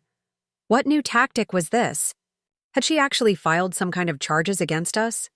The doorbell rang, its chime somehow more ominous in the darkened house. Drew opened the door, positioning himself slightly in front of me in a protective stance. "Mom?" he acknowledged coldly, then nodded to the officer. "Deputy." "Mr. Hayes." The deputy began formally. "I'm here to execute an eviction notice for this property, filed by Hayes Family Holdings, LLC. "Eviction?" I echoed in disbelief, one hand instinctively cradling my belly. "That's impossible. We're the legal owners."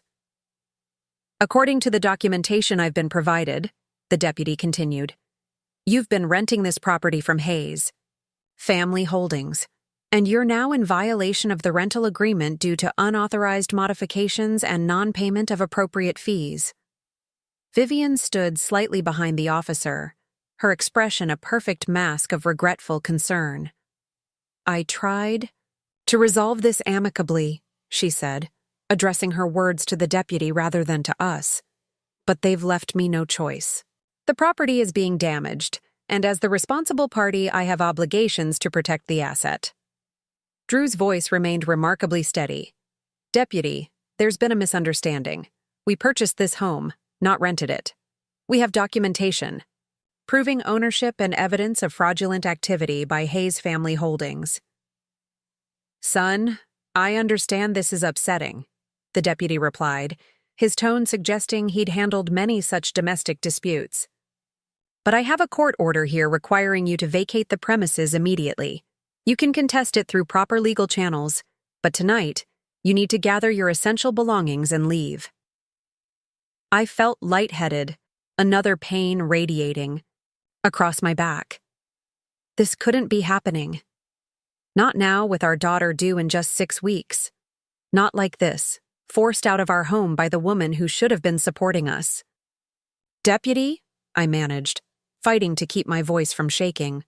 "I'm 34 weeks pregnant. We've had our utilities shut off without notice. Surely there must be some provision for—" "Which is precisely why immediate relocation is in your best interest," Vivian interjected smoothly. "A house without utilities is no place for a woman in your condition. I've arranged a hotel room for tonight while this unfortunate situation is resolved." The calculation behind her generosity was transparent. Separate us, isolate Drew from my influence, regain control through forced gratitude. The same tactics she'd employed throughout our relationship, just escalated to a new level of audacity. "We have alternate arrangements," Drew stated firmly, "and we'll be contesting this eviction immediately. Our attorney is already filing emergency motions regarding the utilities." The deputy shifted uncomfortably. "I understand, sir, but the order is still valid until contested."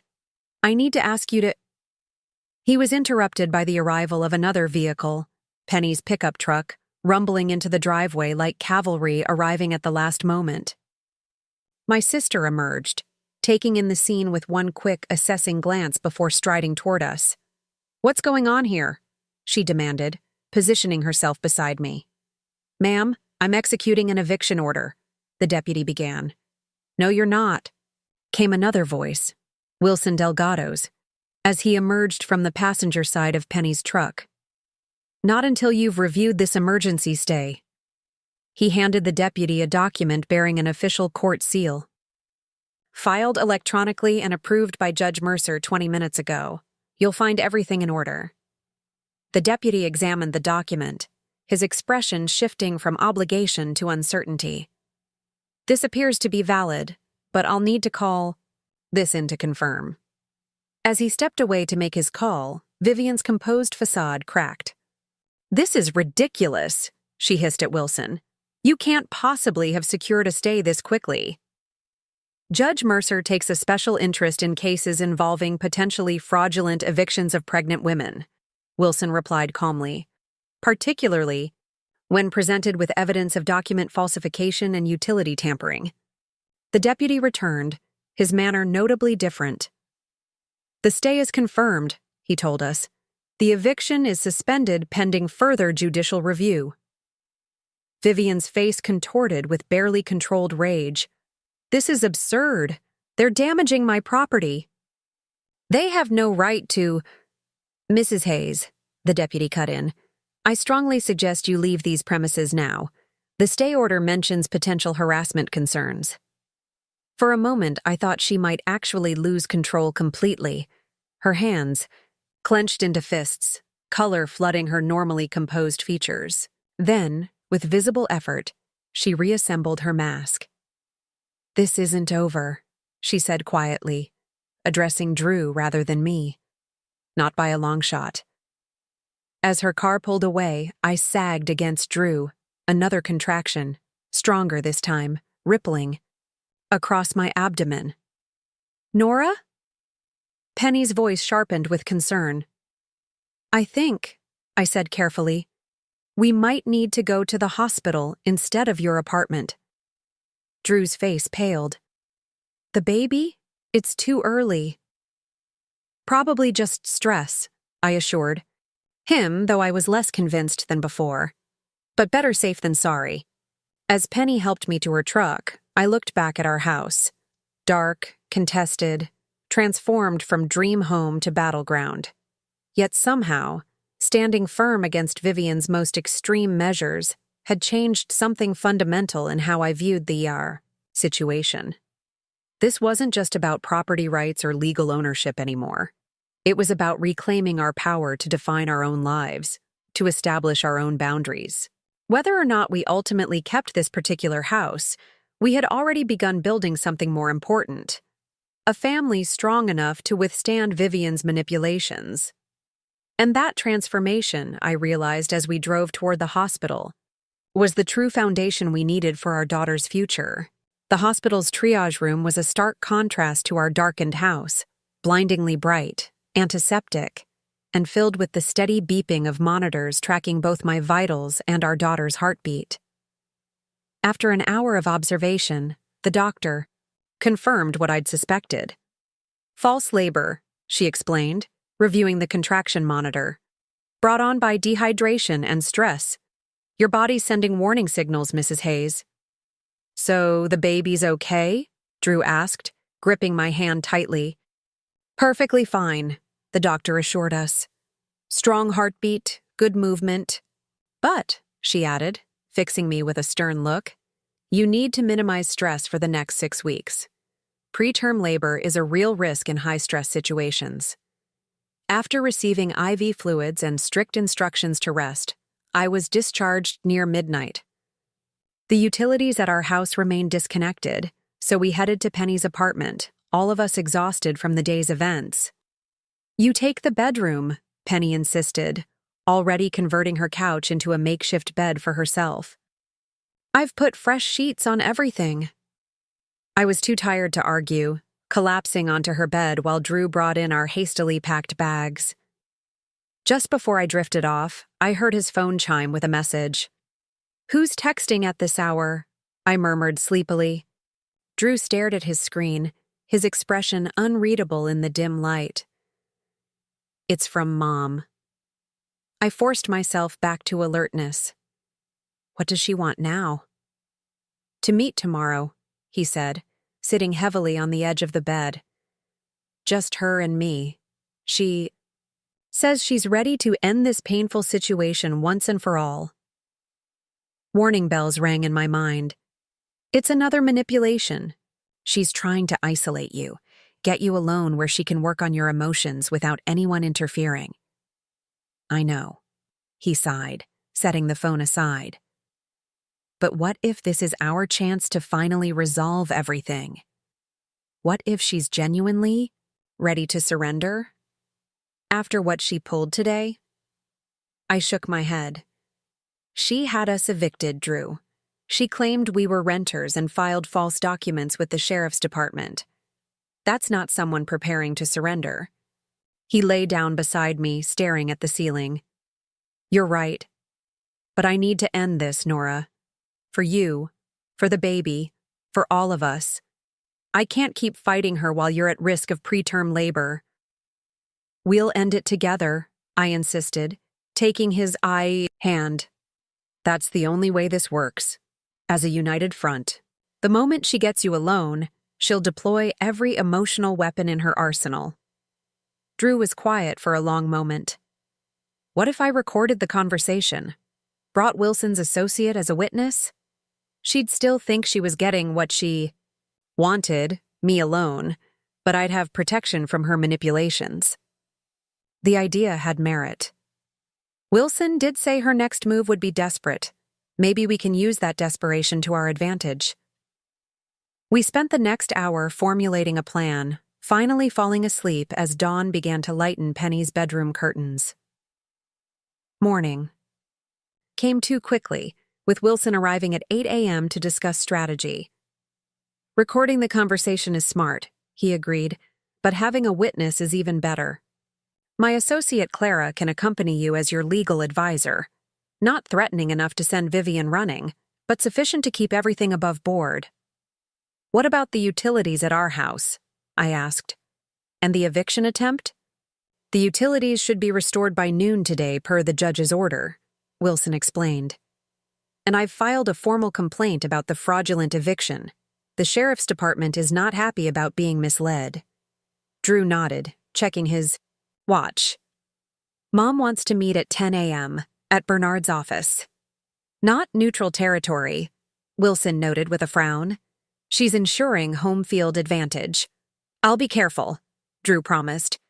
"Clara will have the documents ready if Mom actually agrees to surrender her claims." "Everything prepared," Wilson confirmed. "Full transfer of property rights back to you and Nora, dissolution of Hayes family holdings, and a legally binding agreement regarding future contact and boundaries." As Drew prepared to leave, I felt a flutter of anxiety. Despite our precautions, Vivian had proven remarkably adept at emotional manipulation, particularly with her son. Would our preparations be enough? "Remember," I said, hugging him tightly at the door, "she'll try to reframe everything, paint herself as the victim, make you feel guilty for standing up to her. She might even threaten to cut you off completely." "I know her playbook," he assured me, though I detected uncertainty beneath his confidence. "I'll call you as soon as it's done, one way or another." After he left, Wilson, Penny, and I gathered around Penny's kitchen table, reviewing contingency plans while we waited. The minutes crept by with excruciating slowness. "Should we have heard something by now?" I asked, checking my phone for the dozenth time in an hour. "These negotiations can take time," Wilson reassured me, though I noticed him glancing at his own watch with increasing frequency. When Drew finally called around noon, his voice sounded strained. "Can you come to Bernard's office, all of you? There's something you need to see." "What happened?" I demanded, immediately alert. Are you okay? I'm fine, he said, though his tone suggested otherwise. Mom wants to speak with everyone together. She says she has proof. We won't want made public. My stomach clenched with foreboding. Proof of what? She wouldn't tell me specifically, just that it changes everything about our situation. Wilson should definitely be here. We arrived at Bernard's plush downtown office 30 minutes later, directed by a somber receptionist to a large conference room where Drew waited with Clara, Vivian, and Bernard. The tension in the room was palpable, like oxygen had been replaced with something heavier and more difficult to breathe.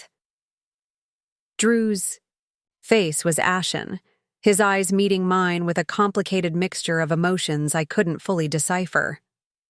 Vivian, by contrast, appeared almost serene, her composure fully restored after yesterday's uncharacteristic display of anger.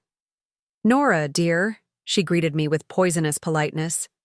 I'm so glad you could join us for this family meeting. What's this about, Vivian? I asked directly, taking the seat beside Drew. What proof are you claiming to have? Bernard cleared his throat, sliding a folder across the polished table. Before we proceed, I want to make clear that Hayes Family Holdings has always operated within legal parameters, despite recent accusations. Wilson reached for the folder, but Vivian placed her hand on it first. I think Nora should see this directly. After all, it concerns her most intimately. The way she emphasized intimately sent a chill through me. I pulled the folder from beneath her manicured fingers and opened it. Inside was a stack of papers, financial records, bank statements, and credit reports. My bank statements, my credit reports, documents I'd never authorized anyone to access. What is this?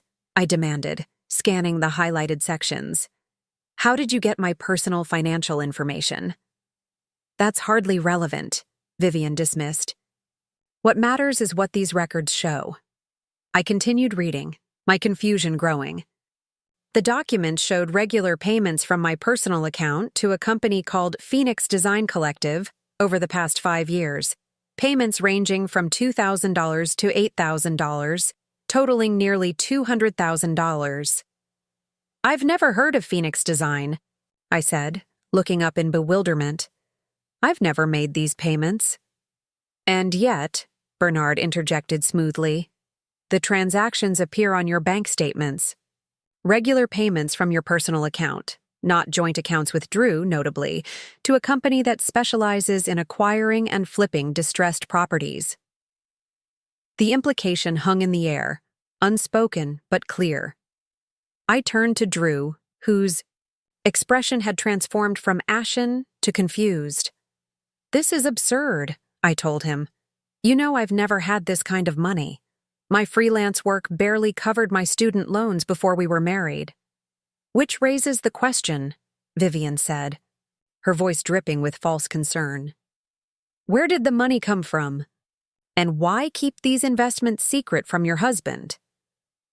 Wilson was already examining the documents with professional scrutiny. These appear to be altered, he observed. The formatting of these transaction records doesn't match standard bank statement layouts.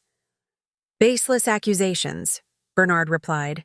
We obtained these through legal channels.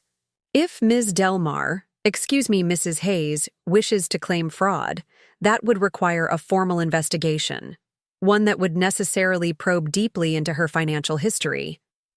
The threat was clear. Pursue this, and they'd ensure a humiliating, invasive examination of my finances, dragging out our conflict even longer. What exactly are you suggesting? Drew asked, his voice tight with controlled anger. Vivian leaned forward, her expression a masterpiece of maternal concern. Only that perhaps Nora hasn't been entirely forthcoming about her financial situation. That perhaps her interest in the house might not be as sentimental as she's claimed. This is another manipulation, I stated flatly. Just like everything else you've done. I have no connection to Phoenix Design Collective, I've never had secret investments. This is a fabrication, just like the tax delinquency, just like the eviction order. Then you won't mind signing this, Bernard said, producing another document. A simple authorization for a complete financial audit. If you have nothing to hide, it should resolve this question immediately. The trap was elegant in its simplicity. Refuse, and I'd appear guilty of financial deception. Agree, and they'd drag out the process for months, creating yet another source of stress and conflict.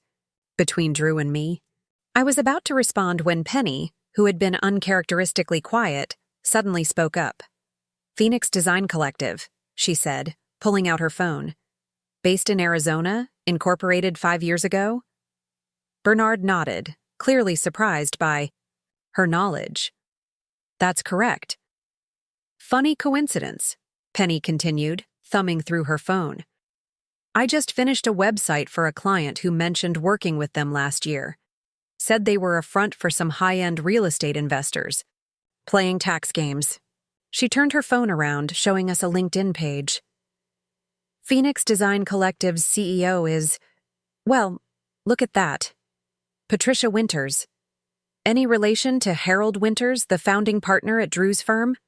The one you're friends with, Vivian? The conference room fell silent. Vivian's perfect composure slipped, just slightly, a tightening around her eyes, a momentary clench of her jaw. I have no idea what you're implying, she said stiffly. I think you do, Penny countered. I think you created these fake transactions using your connection to Harold Winters and his wife's company? Probably the same way you fabricated the tax delinquency and the rental agreement. You're getting sloppy, Vivian. Desperate people make mistakes. Wilson was already on his feet. I've seen enough. These documents constitute fraudulent misrepresentation at best, criminal fraud at worst. We'll be filing formal complaints with the state bar regarding Mr. Bernard's conduct and pursuing all available legal remedies for this latest attempt at manipulation. You can't prove anything, Bernard blustered, though his confidence had visibly diminished. Actually, Clara spoke up, holding up her phone, this entire conversation has been recorded, with permission from Mr. Hayes. Pretty compelling evidence of attempted fraud. Drew stood, his decision made. We're done here. Mom, I gave you a chance to end this honorably. Instead, you tried to destroy my marriage with fabricated evidence. There's nothing left to discuss. Vivian's facade finally cracked completely. You're making a terrible mistake, she said, her voice raw with emotion that seemed, for once, genuine. Everything I've done has been to protect you. From what? Drew demanded. From happiness? From independence? From building my own family? From losing everything, she snapped. Your father trusted people too easily. He let others make decisions, handle the finances, manage our lives. When he died, I discovered we were nearly bankrupt because he'd been too trusting, too willing, to let others take control. The revelation hung in the air, illuminating years of Vivian's controlling behavior in a new light. So you decided to control everything instead, Drew said softly. To never trust anyone else with decisions that affected you. I decided to never be vulnerable again, Vivian corrected, her composure reassembling itself with visible effort. And I didn't want that for you. I saw how easily she influenced you, how quickly you changed your plans, your priorities, your future once she came into your life. I flinched at the raw hatred in her voice when she referred to me. This wasn't just about control. It was about Vivian's deep-seated fear of being replaced, of losing her central role in Drew's life. Mom, Drew said, his voice gentler than I'd expected. Dad's financial mistakes didn't happen because he trusted people. They happened because he trusted the wrong people. There's a difference between being cautious and being controlling. He moved to stand beside me, his hand finding mine. I trust Nora. Not blindly, but completely. She's my partner, not my rival for control. That's something you've never understood about marriage. Vivian's eyes glistened with unshed tears, Whether from genuine emotion or strategic display, I couldn't tell. "You'll regret this decision." "No," Drew replied with quiet certainty. "I think for the first time in years I won't have regrets, because I'm finally making my own choices." He turned to Bernard. "We'll expect full transfer documents for the house by end of business tomorrow. Complete dissolution of Hayes family, holdings, and a notarized statement acknowledging that all claims against us were fraudulent." "Or?" Bernard challenged, though without much conviction. Wilson answered for us. "Or we proceed with criminal charges for fraud, document falsification, unauthorized access to financial records, and abuse of legal process. The district attorney's office has already expressed interest in the falsified eviction order." As we gathered our belongings to leave, Vivian made one final attempt. "Drew," she called, her voice breaking slightly. "If you walk out that door, we're finished. Do you understand? I won't be there when this all falls apart." Drew paused at the threshold, turning back to face his mother. "That's your choice, Mom. Just like this was your choice. For what it's worth, I hope someday you understand the difference between loving someone and controlling them." The door closed behind us with quiet finality. In the hallway, Drew pulled me into a tight embrace, his whole body trembling with emotion. "Are you okay?" I whispered against his shoulder. "No," he admitted honestly. "But I will be, we will be." As we left the building, stepping into the bright afternoon sunlight, I felt a weight lift. Not just the immediate pressure of Vivian's schemes, but the heavier burden of living under her influence. Whatever challenges lay ahead, we would face them as partners, not as pawns in someone else's game. Drew's phone chimed with a message from Wilson's office. "The utilities have been restored at the house," he reported. "We can go home." Home. The word held new meaning now, not just a physical structure with walls and a roof, but a space defined by trust, honesty, and mutual respect. A foundation for the family we were creating together. As we drove toward our Craftsman house, I rested one hand on my belly, feeling our daughter's reassuring movements.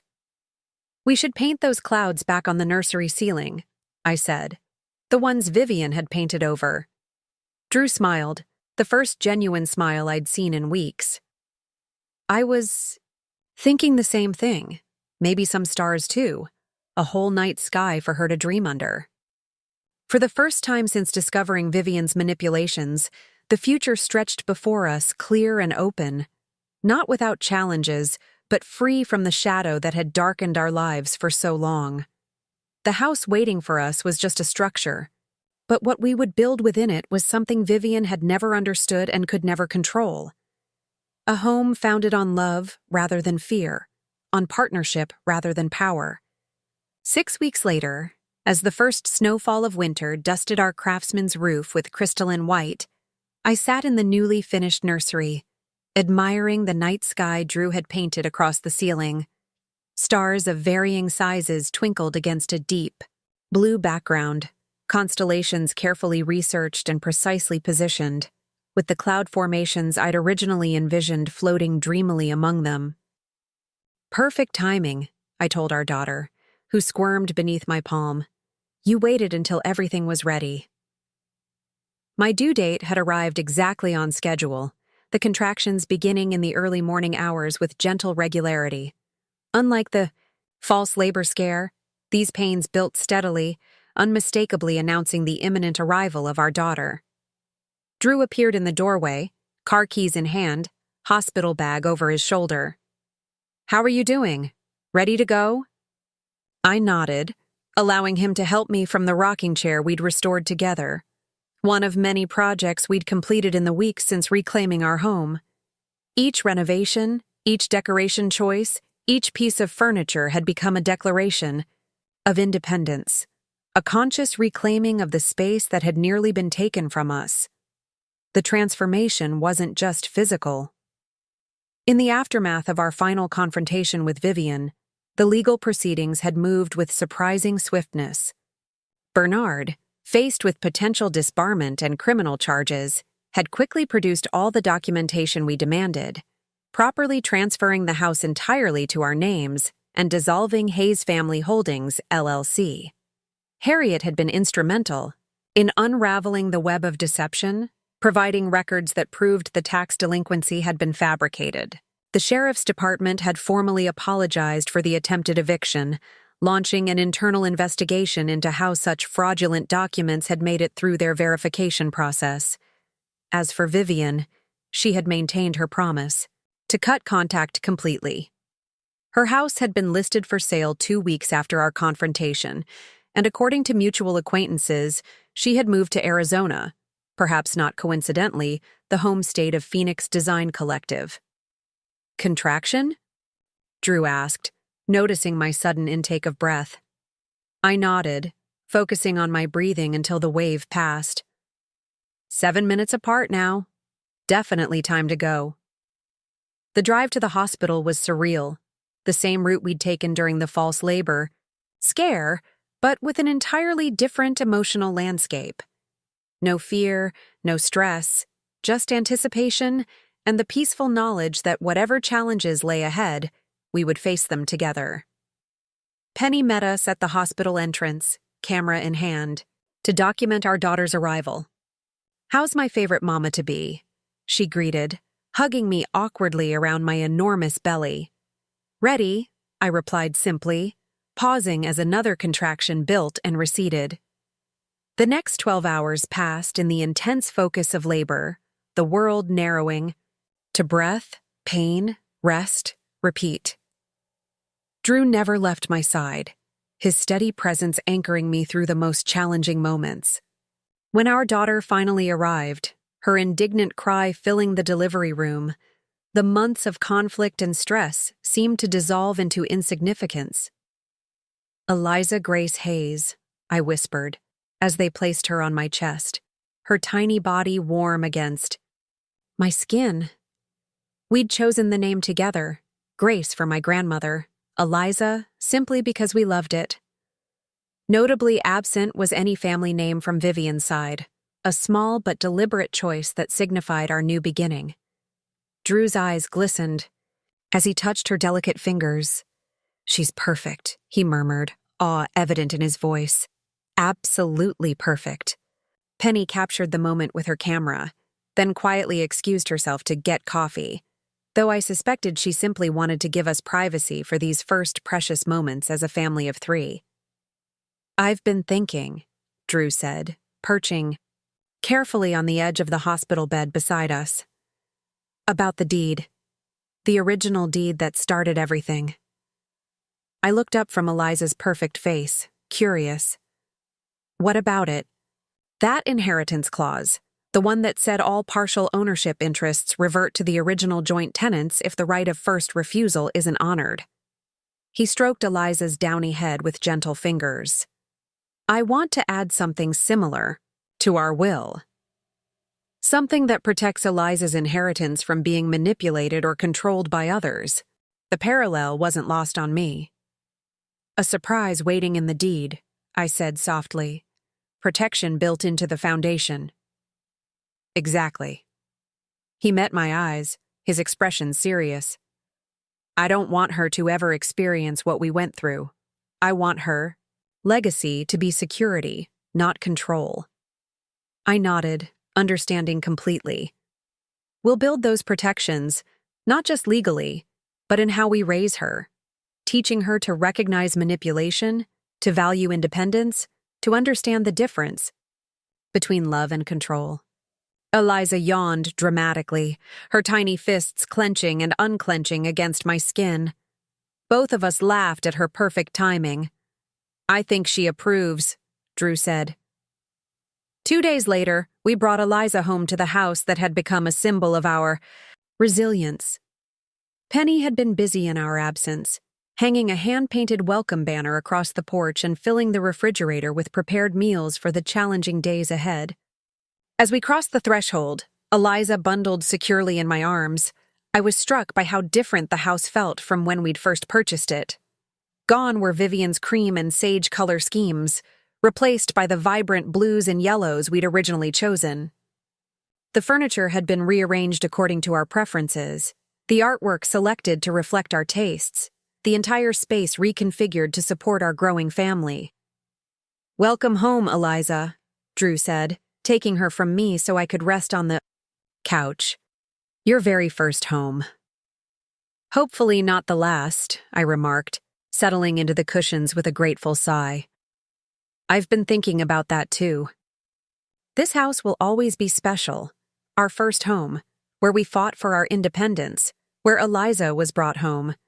But someday, we might want something that doesn't carry so many complicated memories." Drew nodded thoughtfully. "Something we choose together from the beginning. No manipulations, no hidden agendas." "Exactly." I watched as he expertly swaddled Eliza, his movements confident despite his initial fears about caring for someone so tiny. "But that's for the future. For now, this is exactly where we need to be." The following weeks passed in the blur of new parenthood. Sleepless nights, endless diaper changes, the miraculous moments of connection with our daughter balanced against the grueling physical recovery and emotional adjustments. Through it all, the house served as our sanctuary, the stable foundation we'd fought so hard to secure. 1 month after Eliza's birth, as winter settled firmly over our neighborhood, an unexpected package arrived. No return address, just our names printed in unfamiliar handwriting on the brown paper wrapping. "Should we open it?" Drew asked, examining the package cautiously. After everything we'd been through, suspicion came naturally. "Let me," Penny volunteered, having stopped by for her daily baby snuggle. "Just in case it's something unpleasant." We watched as she carefully unwrapped the package, revealing a small wooden box with intricate carvings on the lid. Inside, nestled in velvet, lay a set of keys and a handwritten note. Drew read it aloud, his voice growing increasingly puzzled. "These belonged to Richard. He always intended them for you, but I couldn't bear to part with them after he died. It's time they went to their rightful owner. The deed is in the safety deposit box at First National, Box 714. Consider it my amends, however inadequate." The note was unsigned, but we all recognized the perfect penmanship. Vivian.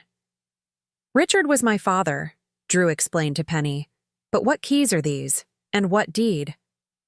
The mystery was solved the following day when Drew visited the bank, accessing the safety deposit box with the keys from the package.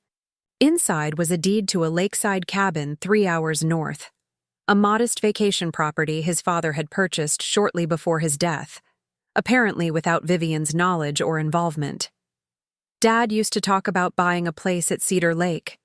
Drew recalled as he showed me the documents. He said it would be for family vacations, fishing trips, winter skating. I thought it was just talk, another dream that never materialized. But it did, I realized, examining the deed. And Vivian kept it secret all these years. The deed was in Richard Hayes's name alone, with a specific bequest to Drew upon his death, a fact Vivian had concealed for nearly a decade, maintaining control of the property through omission if not legal right. "Why give it up now?" Penny wondered. "It doesn't fit her pattern." I thought about Vivian's actions, her desperate attempts to maintain control, her fear of vulnerability. Maybe losing everything, her relationship with Drew, her social standing, her power over our lives, forced her to reevaluate. Maybe this is her version of waving a white flag. Drew studied the property photos included with the deed. A simple A-frame cabin overlooking a serene lake, surrounded by pine trees. Or maybe she's finally acknowledging that Dad wanted me to make my own choices, have my own space, even if she couldn't understand why. We visited the cabin the following weekend, Eliza bundled against the winter chill as we explored the property that had been waiting for Drew all these years. The cabin was dusty, but well-maintained, preserved in a time capsule of his father's. Tastes and interests, fishing gear stored carefully in the shed, books on local wildlife lining the shelves, a collection of board games for rainy days stacked in a cabinet. "It's like getting to know him all over again," Drew said, emotion thick in his voice as he showed Eliza the hand-carved chess set his father had left mid-game, pieces positioned as if waiting for his return. Like he created this space specifically for us to discover. As spring arrived, turning the lakeside property into a lush green retreat, we established a new tradition of monthly visits. The cabin became our escape, a place untouched by the conflicts that had marked our craftsman home. Drew taught himself to fish using his father's equipment, proudly serving his first catch for dinner on a summer evening as we ate on the cabin's weathered deck. Meanwhile, our primary home continued its transformation. The final traces of Vivian's influence disappeared as we completed renovations on our own terms, at our own pace. My freelance graphic design business expanded as I balanced work with motherhood while Drew's position at the firm was fully reinstated after Harold Winters, Vivian's former ally, retired amid questions about his wife's business practices. 1 year after Eliza's birth, we hosted a housewarming party, a belated celebration of truly making the space our own. Penny, Wilson, Harriet, and other friends who had supported us through the conflict gathered in our backyard, which now featured a vegetable garden and play area instead of the formal landscaping Vivian had planned. To new beginnings, Harriet toasted, raising her glass as Eliza toddled unsteadily between clusters of guests, delighting everyone with her determined independence. And to surprises in deeds, I added, exchanging a meaningful glance with Drew. The ones that protect instead of control. Later that evening, as our guests departed and Eliza finally surrendered to sleep, Drew and I sat on our porch swing, watching fireflies illuminate the summer darkness. "I've been thinking about my mother," he said quietly, his arm warm around my shoulders. "About forgiveness." I waited, understanding the complexity of his feelings. Vivian had caused tremendous damage, yet she was still his mother, still connected to him through bonds that couldn't be entirely severed by conflict. "I'm not ready to have her in our lives again," he continued. "Maybe I never will be. But I think I understand her better now. The fear that drove her, the loss that shaped her choices." "Understanding isn't the same as excusing," I reminded him gently. "No," he agreed, "but it helps me let go of the anger. For my sake, not hers." I leaned against him, contemplating the journey we'd traveled. From the manipulated house purchase to the discovery of the protective clause in the original deed, from the painful confrontations to the unexpected gift of the cabin, each step had strengthened our partnership, clarified our values, and deepened our commitment to creating a different kind of family legacy. "We should check the new deed again," I suggested. "Make sure all the protections we wanted for Eliza are properly documented." Drew smiled, pressing a kiss to my temple. "Always thinking ahead. That's why we make such a good team." In the nursery above us, secure in her crib beneath the starry ceiling her father had painted, Eliza slept peacefully, unaware of the battles fought to secure her inheritance, both material and emotional.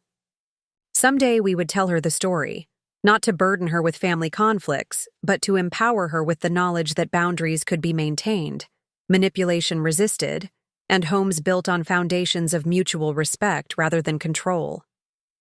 The deed that had once been weaponized against us now served as protection for her future, a surprise waiting not just in the legal language, but in the legacy of resilience her parents had created.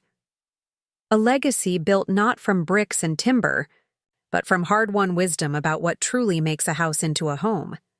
3 years passed in the rhythm of ordinary family life, Eliza's first steps giving way to running, babbling evolving into complete sentences, and the craftsman house adapting to accommodate a curious, energetic toddler.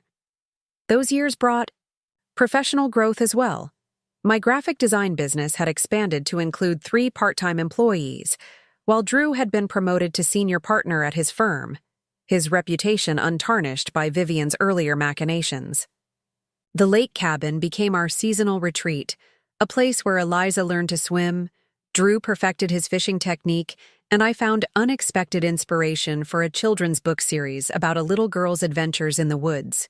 Life settled, into a comfortable pattern, the trauma of our property battle fading into something we discussed less frequently, though its lessons remained embedded in our choices. Until a certified letter arrived on a crisp autumn morning, bearing the return address of a law firm we didn't recognize. Moretti and Associates, Drew read, examining the envelope cautiously. Based in Phoenix. A flicker of unease passed between us. Phoenix, where Vivian had relocated after our confrontation. Open it, I urged, watching Eliza arrange her blocks into increasingly complex structures on our living room floor, blissfully, unaware of the sudden tension. Inside was a formal legal notification that managed to be simultaneously cryptic and alarming. Regarding the estate of Vivian Eleanor Hayes, your presence is requested for the reading of the will on October 17th at our offices in Phoenix, Arizona. Drew sat heavily on the couch, the letter trembling slightly in his hands. She's dead. His voice carried no obvious emotion, neither grief nor relief, just a flat statement of fact that nonetheless contained multitudes. I sat beside him, one hand on his knee, waiting for him to process the news. How do you feel? I asked finally, when the silence had stretched long enough. I don't know, he admitted, still staring at the letter. I haven't spoken to her in 3 years. Hadn't seen her since that day at Bernard's office. She was already gone in most ways that mattered. I nodded, understanding the complexity of his position. The woman who had tried to destroy our marriage, who had manipulated and schemed to control our lives, was also the mother who had raised him after his father died, who had attended his graduations and celebrated his achievements, who had, in her own misguided way, believed she was protecting him. We don't have to go, I offered. We could ask for a copy of the will, handle everything remotely. Drew shook his head slowly. No, I need to see this through. Properly. His gaze shifted to Eliza, now singing softly to herself as she constructed an elaborate block tower. But not with her. I don't want Eliza involved in any of this. Penny readily agreed to stay with Eliza, while we traveled to Phoenix, her characteristic bluntness providing unexpected comfort. If this is some final manipulation from beyond the grave, you two will handle it together, she declared. You've faced worse. The flight to Phoenix gave us time to prepare mentally to discuss contingencies for whatever awaited us. Drew researched Moretti and Associates, discovering they specialized in estate law with an impeccable reputation. Not the type of firm that would participate in dubious schemes. Maybe this really is just a standard will reading, I suggested as our plane began. It's descent, the Arizona desert stretching endlessly below us. She had to leave her assets to someone. Drew's expression remained guarded. Nothing was ever simple with my mother. I doubt that's changed, even in death. The law office occupied the 15th floor of a sleek glass building in downtown Phoenix, its reception area decorated with Southwestern art and staffed by a professionally cordial receptionist who directed us to a conference room. The others are already waiting, she informed us. Mr. Moretti will be with you shortly. Others? I exchanged a glance with Drew, wondering who else Vivian might have included in her final arrangements. We hadn't considered that we wouldn't be the only ones summoned. The conference room contained 4 people seated around a polished table. An elderly couple I didn't recognize, a middle-aged woman with Vivian's distinctive posture, and a young man approximately college-aged who bore a striking resemblance to Drew. Drew, the middle-aged woman rose, her expression a complicated mixture of emotions. You came. Aunt Catherine, Drew acknowledged with evident surprise. I didn't know you'd be here. Introductions followed rapidly. Catherine was Vivian's younger sister, estranged for nearly 20 years for reasons neither would discuss. The elderly couple were Vivian's former neighbors from Oak Ridge, Martin and Edith Carroll, who had apparently maintained correspondence after her relocation. The young man was Jason Hayes, a distant cousin on Drew's father's side whom Vivian had been financially supporting through college. "Mom didn't tell me she was in touch with any of you," Drew admitted, settling into a chair beside me. "That was Vivian's way," Catherine replied with a rueful smile. "Compartmentalizing her relationships, keeping everyone in separate boxes. I only learned she was ill 6 months ago, when she finally reached out after all these years." "Ill?" Drew's face registered shock. "I didn't know she was sick." A heavy silence fell over the room, broken by the arrival of Anthony Moretti, a dignified man in his 60s carrying a leather portfolio. After introductions and expressions of condolence, he addressed the group with practiced solemnity. "Mrs. Hayes left explicit instructions for today's proceedings," he began, extracting several documents from his portfolio. "Before I read the will itself, she asked that I deliver this letter to her son." He handed Drew an envelope sealed with wax, an oddly formal touch that seemed characteristic of Vivian's flair for the dramatic. Drew broke the seal carefully, unfolding several pages of his mother's distinctive handwriting. "Would you like privacy to read this?" Moretti offered. Drew glanced at the first few lines, then shook his head. "No. Whatever she has to say, I'd prefer to hear it with everyone present."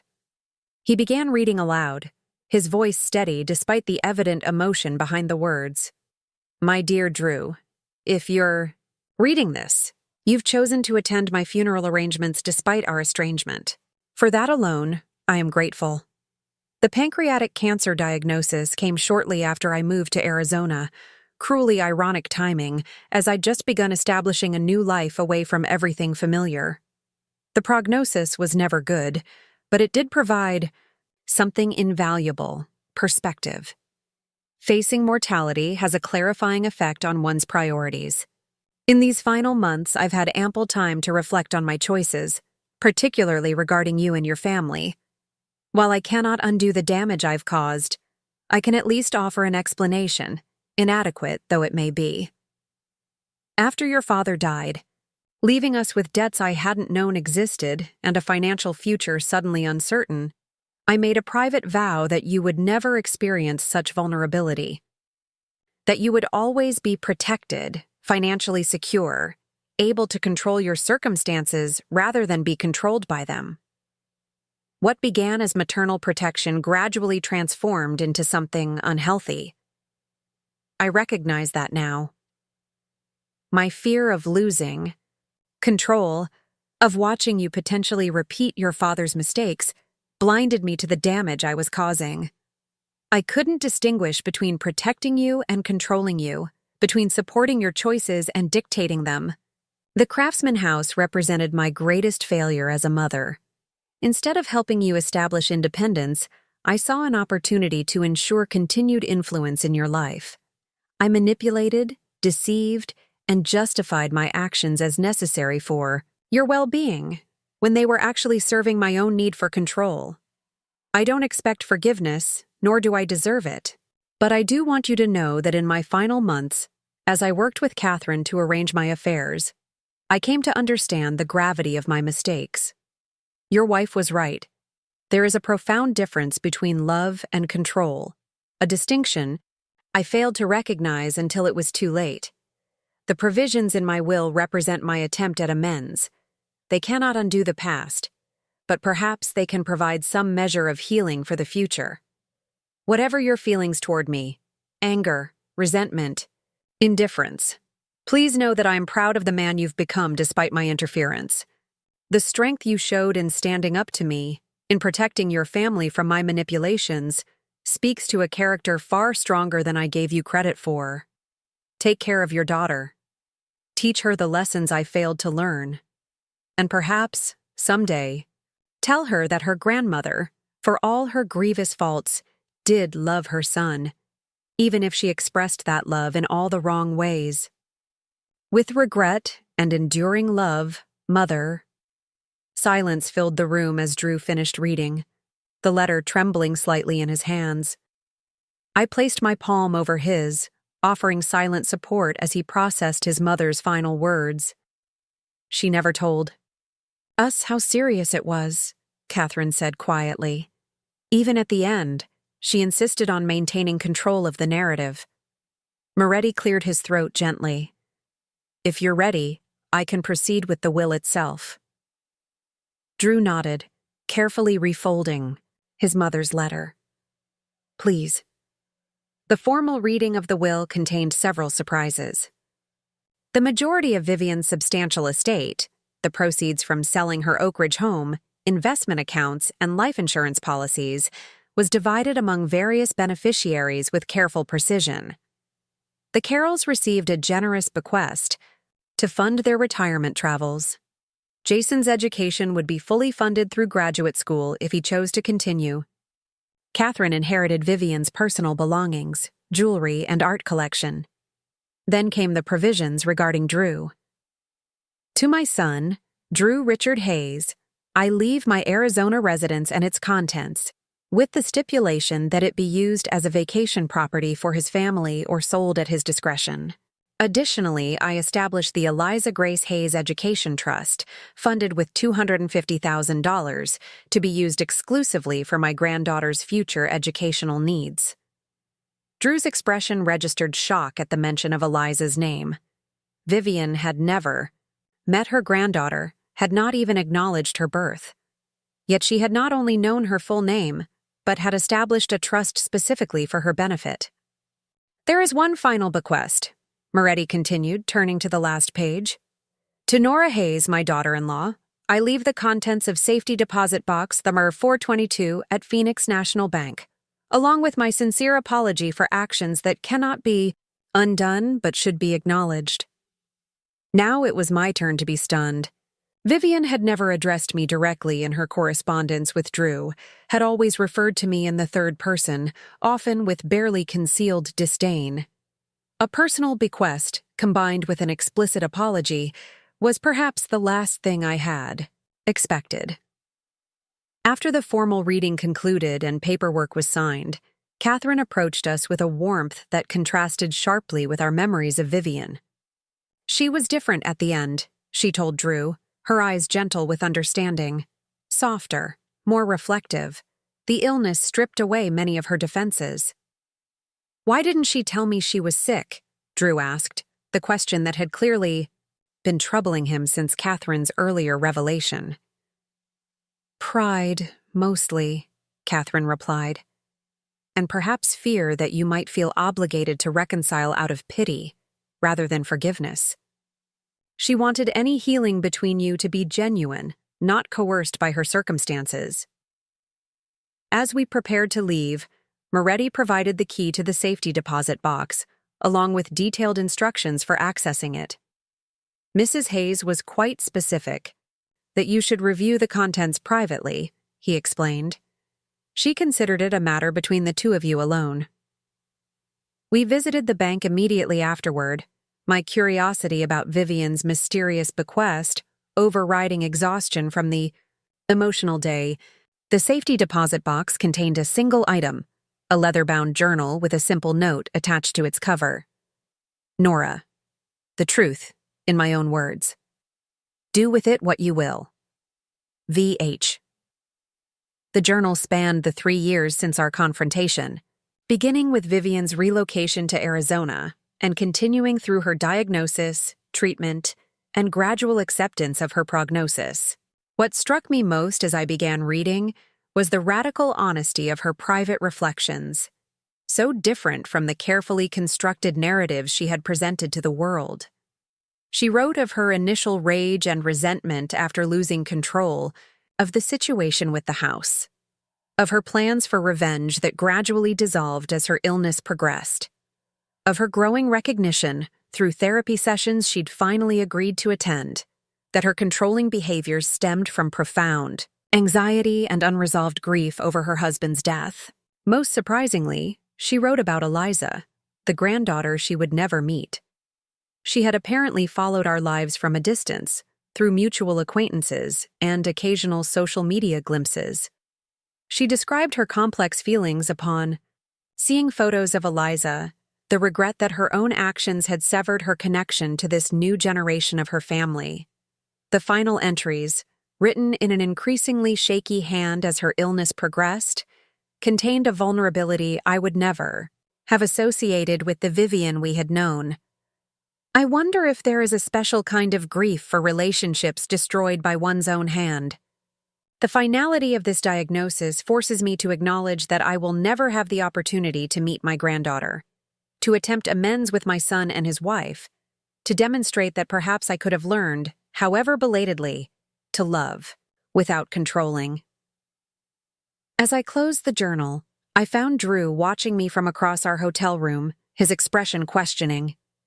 She was trying to understand herself, I explained, passing him the journal, to make sense of her actions. It doesn't excuse anything, but it does explain a lot. Later that night, as we lay in the darkness of our hotel room, Drew spoke the question that had been hovering unspoken between us. What do we do with all this? Her apologies, her explanations, her bequests? I considered carefully before answering. We accept the apology without necessarily granting forgiveness. We use the education fund for Eliza because it benefits her future. And we recognize that people can be both harmful, manipulative, and regretful, controlling, and ultimately, human. Drew was quiet for a long moment. I think I need to tell Eliza about her someday. Not now, but when she's old enough to understand. The full story, both the damage Vivian caused and her eventual recognition of that damage. There are important lessons there. About boundaries. I agreed. About the difference between love and control. About how even people who hurt us deeply can sometimes, at the very end, attempt to make amends in the only ways left to them. As we flew home the following day, I found myself reflecting on the unexpected turns our journey had taken, from the manipulated house purchase to Vivian's posthumous attempt at reconciliation. The property deed that had once been weaponized against us had ultimately led to a different kind of inheritance, hard-won wisdom about family dynamics, boundaries, and the complexity of human relationships. The Craftsman house awaited our return, no longer haunted by Vivian's manipulations, but transformed into the secure family home we had fought to create. And though the shadows of past conflicts would never completely disappear, they had been diminished by the light of understanding. Not enough for complete forgiveness, perhaps, but sufficient for a kind of peace neither of us had anticipated. "Mom, where did this house come from?" Eliza's question caught me off guard as we drove, home from her 5th birthday party at the lake cabin. She gazed out the window at our Craftsman home, her expression thoughtful beyond her years as Drew pulled into the driveway. "What do you mean, sweetie?" I asked, unbuckling my seatbelt to turn and face her properly. "You know this is our house. You've lived here your whole life." "But before that," she persisted, her hazel eyes, so like Drew's, serious and inquiring. "Where was it before we lived in it?" Drew and I exchanged glances, a silent communication passing between us. We'd agreed to be honest with Eliza about her grandmother when the time came, but had expected that conversation to be years in the future. "Another family lived here," Drew explained, keeping his answer simple. "Then they moved, and we bought it to be our home." Eliza seemed to consider this as we unloaded the car, carrying in overnight bags and the remaining birthday cake. The matter appeared settled until bedtime, when she returned to the topic with the tenacity typical of her curious nature. "Daddy, why do you and Mommy check our house papers so much?" she asked, as Drew tucked her into bed beneath the night sky ceiling he'd painted years ago. The constellations glowed softly in the dark, created with special paint that absorbed daylight and released it as a gentle luminescence at night. "What house papers do you mean?" Drew asked, settling onto the edge of her bed. "The ones in the fireproof box," she replied matter-of-factly. "With all the stamps and fancy writing. You and Mommy look at them every year on my birthday." She wasn't wrong. Each year on Eliza's birthday after the celebrations ended, Drew and I had established a private tradition of reviewing our property documents, the original deed, the transfer paperwork from Vivian, the updated will protecting Eliza's inheritance. It was our way of honoring the journey that had brought us here, of reminding ourselves of the lessons learned through conflict and resolution. Those are important papers that make sure our home stays safe for our family, Drew explained, choosing his words carefully. Sometimes adults need to check important papers to make sure everything is still okay. Eliza yawned, momentarily distracted by fatigue, and Drew seized the opportunity to redirect the conversation to her birthday adventures at the lake. Soon she was asleep, but her questions lingered in our minds as we settled in the living room with cups of tea. "She's noticing things," I observed, "making connections." Drew nodded, his expression pensive. "She's going to have more questions.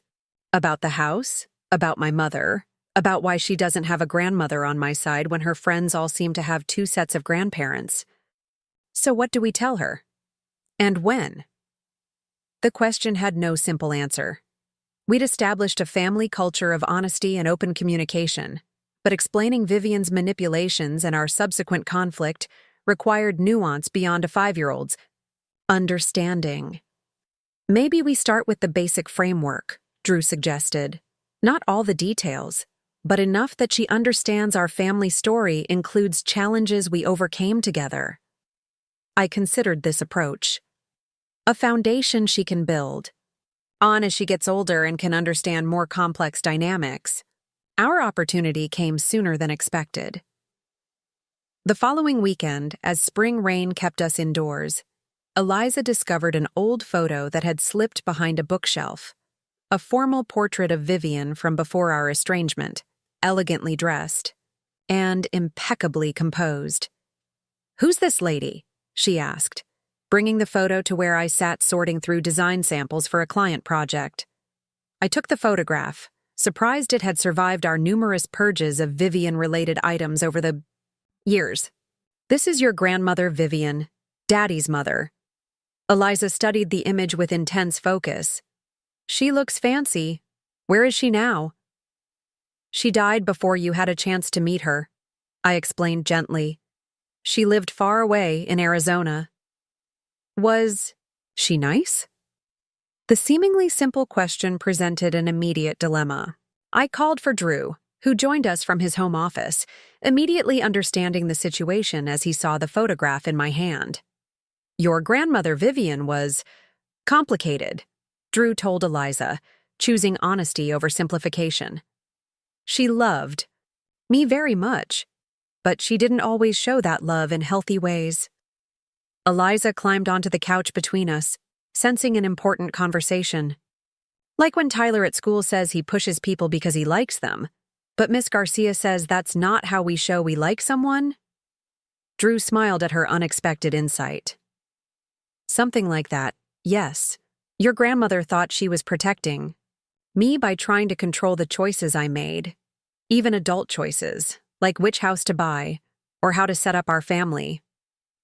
"That's silly," Eliza declared with 5-year-old certainty. "Grown-ups make their own choices." "Yes, they should," I agreed.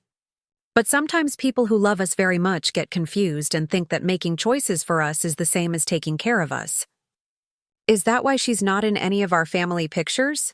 Eliza asked, making another perceptive connection. Drew took a deep breath. "Yes. Before you were born, your grandmother and I had a big disagreement about this house. She wanted to make decisions about it that weren't hers to make, and that caused a lot of problems for Mommy and me." Eliza considered this information solemnly. "Was it a big fight? With yelling?" "Sometimes," I admitted. "But more importantly, it was about setting boundaries, explaining to her that while we appreciated her help, we needed to make our own decisions about our lives and our home. Like when you tell me, I can decorate my own room however I want, but I can't draw on the hallway walls because those are family spaces?" Drew laughed softly at her comparison. "That's actually a very good example. Your grandmother had trouble understanding which walls were hers to decorate, so to speak." Eliza examined the photograph again. "She looks like she has a stern voice, like Principal Winters when someone's in trouble. She could be stern, Drew acknowledged, but she could also be generous and protective. People are complicated that way. They can be both helpful and difficult, kind and controlling. Is that why you check the house papers? To make sure she can't take over the decorating anymore? The insight was so unexpectedly accurate that Drew and I exchanged startled glances before he responded. In a way, yes. Those papers help remind us that this is our family home, and we get to decide how things work here. Satisfied with this explanation, Eliza soon lost interest in the photograph and the conversation, returning to the elaborate block city she'd been constructing in the corner of the living room. But the discussion marked a turning point in our family narrative, the beginning of Eliza's integration into the full story of her heritage, including both the conflicts and the resolutions. In the years that followed, we shared more details, appropriate to her growing maturity. When she was 7, we explained how the inheritance clause in the original deed had protected our ownership. At 9, she learned about Vivian's manipulations regarding the tax delinquency and repairs. By 12, she understood the legal maneuvers, the confrontation, and ultimately, Vivian's posthumous attempts at amends. Rather than damaging her sense of family security, these honest discussions seemed to strengthen Eliza's understanding of healthy relationships. She developed a remarkably nuanced perspective on boundaries, frequently surprising us with her insight into complex interpersonal dynamics among her friends and their families. Madison's grandma is doing the Vivian thing again, she reported matter-of-factly after returning from a friend's house at 13. Telling Madison's parents they're raising her wrong and threatening to change her will if they don't send her to the private school she chose. The way our family story had become a reference point for understanding unhealthy control dynamics was both surprising and gratifying, a testament to the power of honest communication about difficult subjects. When Eliza turned 16, we faced a decision about Vivian's Arizona house, which we had maintained as a rental property since inheriting it. The education trust had grown substantially, ensuring Eliza's college expenses would be fully covered regardless of which institution she chose. The rental income from the Arizona property had been set aside in a separate account, untouched over the years as we deliberated its appropriate use.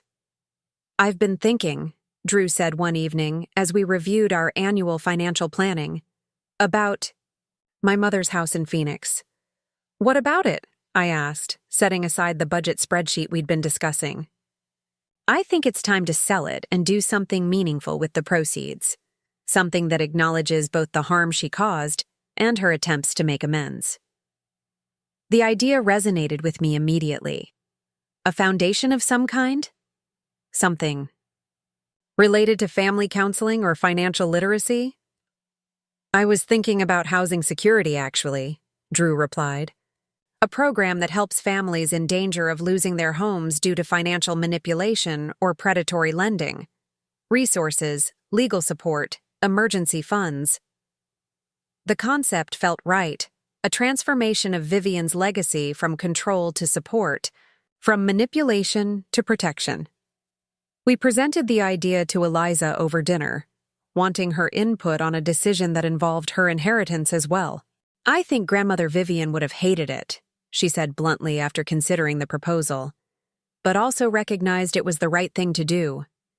From what you've told me about her journal, she was starting to understand the damage her control caused."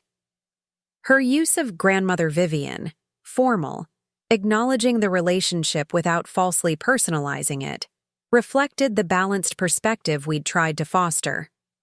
Eliza had never met Vivian, but she had developed a complex understanding of the woman whose actions had so profoundly shaped our family's journey. 6 months later, we officially established the Safe Foundations Initiative, using the proceeds from selling Vivian's Arizona house to provide legal assistance, financial counseling, and emergency support to families facing housing insecurity due to manipulation or fraud.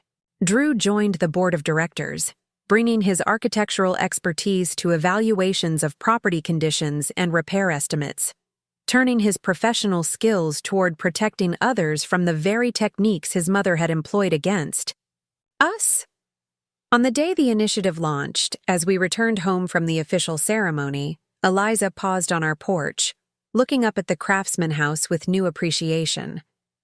It's kind of amazing, she reflected, how something that started so negatively ended up helping other people. Like the house itself had a character arc. Drew laughed at her literary analysis. I suppose it did, from battlefield to sanctuary, to catalyst for change. Inside, we gathered around the fireplace in the living room that had witnessed so much of our family's story. Vivian's initial manipulations, our determined resistance, our eventual triumph, and now, the transformation of that conflict into something constructive.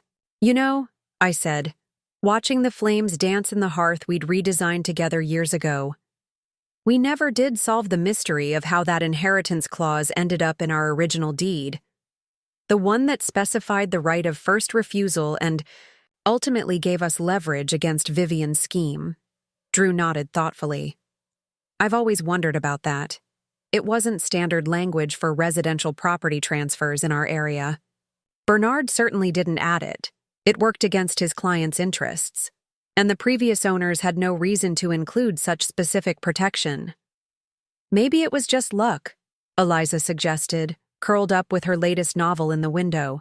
Seat we'd built during one of our many personalized renovations. Random legal boilerplate that happened to be exactly what you needed. Maybe, I agreed, though the coincidence had always seemed too perfect to be entirely random. Or maybe someone was looking out for us. Drew's expression softened as he glanced toward the small photograph of his father now displayed on our mantel, a conciliatory gesture following our discovery of the lake cabin and our gradual integration of Richard Hayes's memory into our family narrative. Dad was friends with a real estate attorney, he said quietly. They played golf together every Thursday for years. I always wondered if he might have learned something from those conversations, about protecting assets, about inheritance clauses, about ensuring that property transfers included safeguards. The possibility created a satisfying symmetry that Richard Hayes, who had failed to protect his own family's financial security during his lifetime, might have inadvertently provided the very protection Drew needed years after his death. That the father's relationship with property and legacy had come full circle through the son's struggle and triumph. I like that theory, Eliza declared, closing her book. It makes the whole story feel complete, like everything happened for a reason. As night fell, we found ourselves on the back porch, gazing up at stars emerging in the darkening sky. The same stars Drew had faithfully reproduced on Eliza's nursery ceiling all those years ago. The Craftsman house stood solid behind us, no longer defined by the conflict over its ownership, but by the lives we'd built within its walls.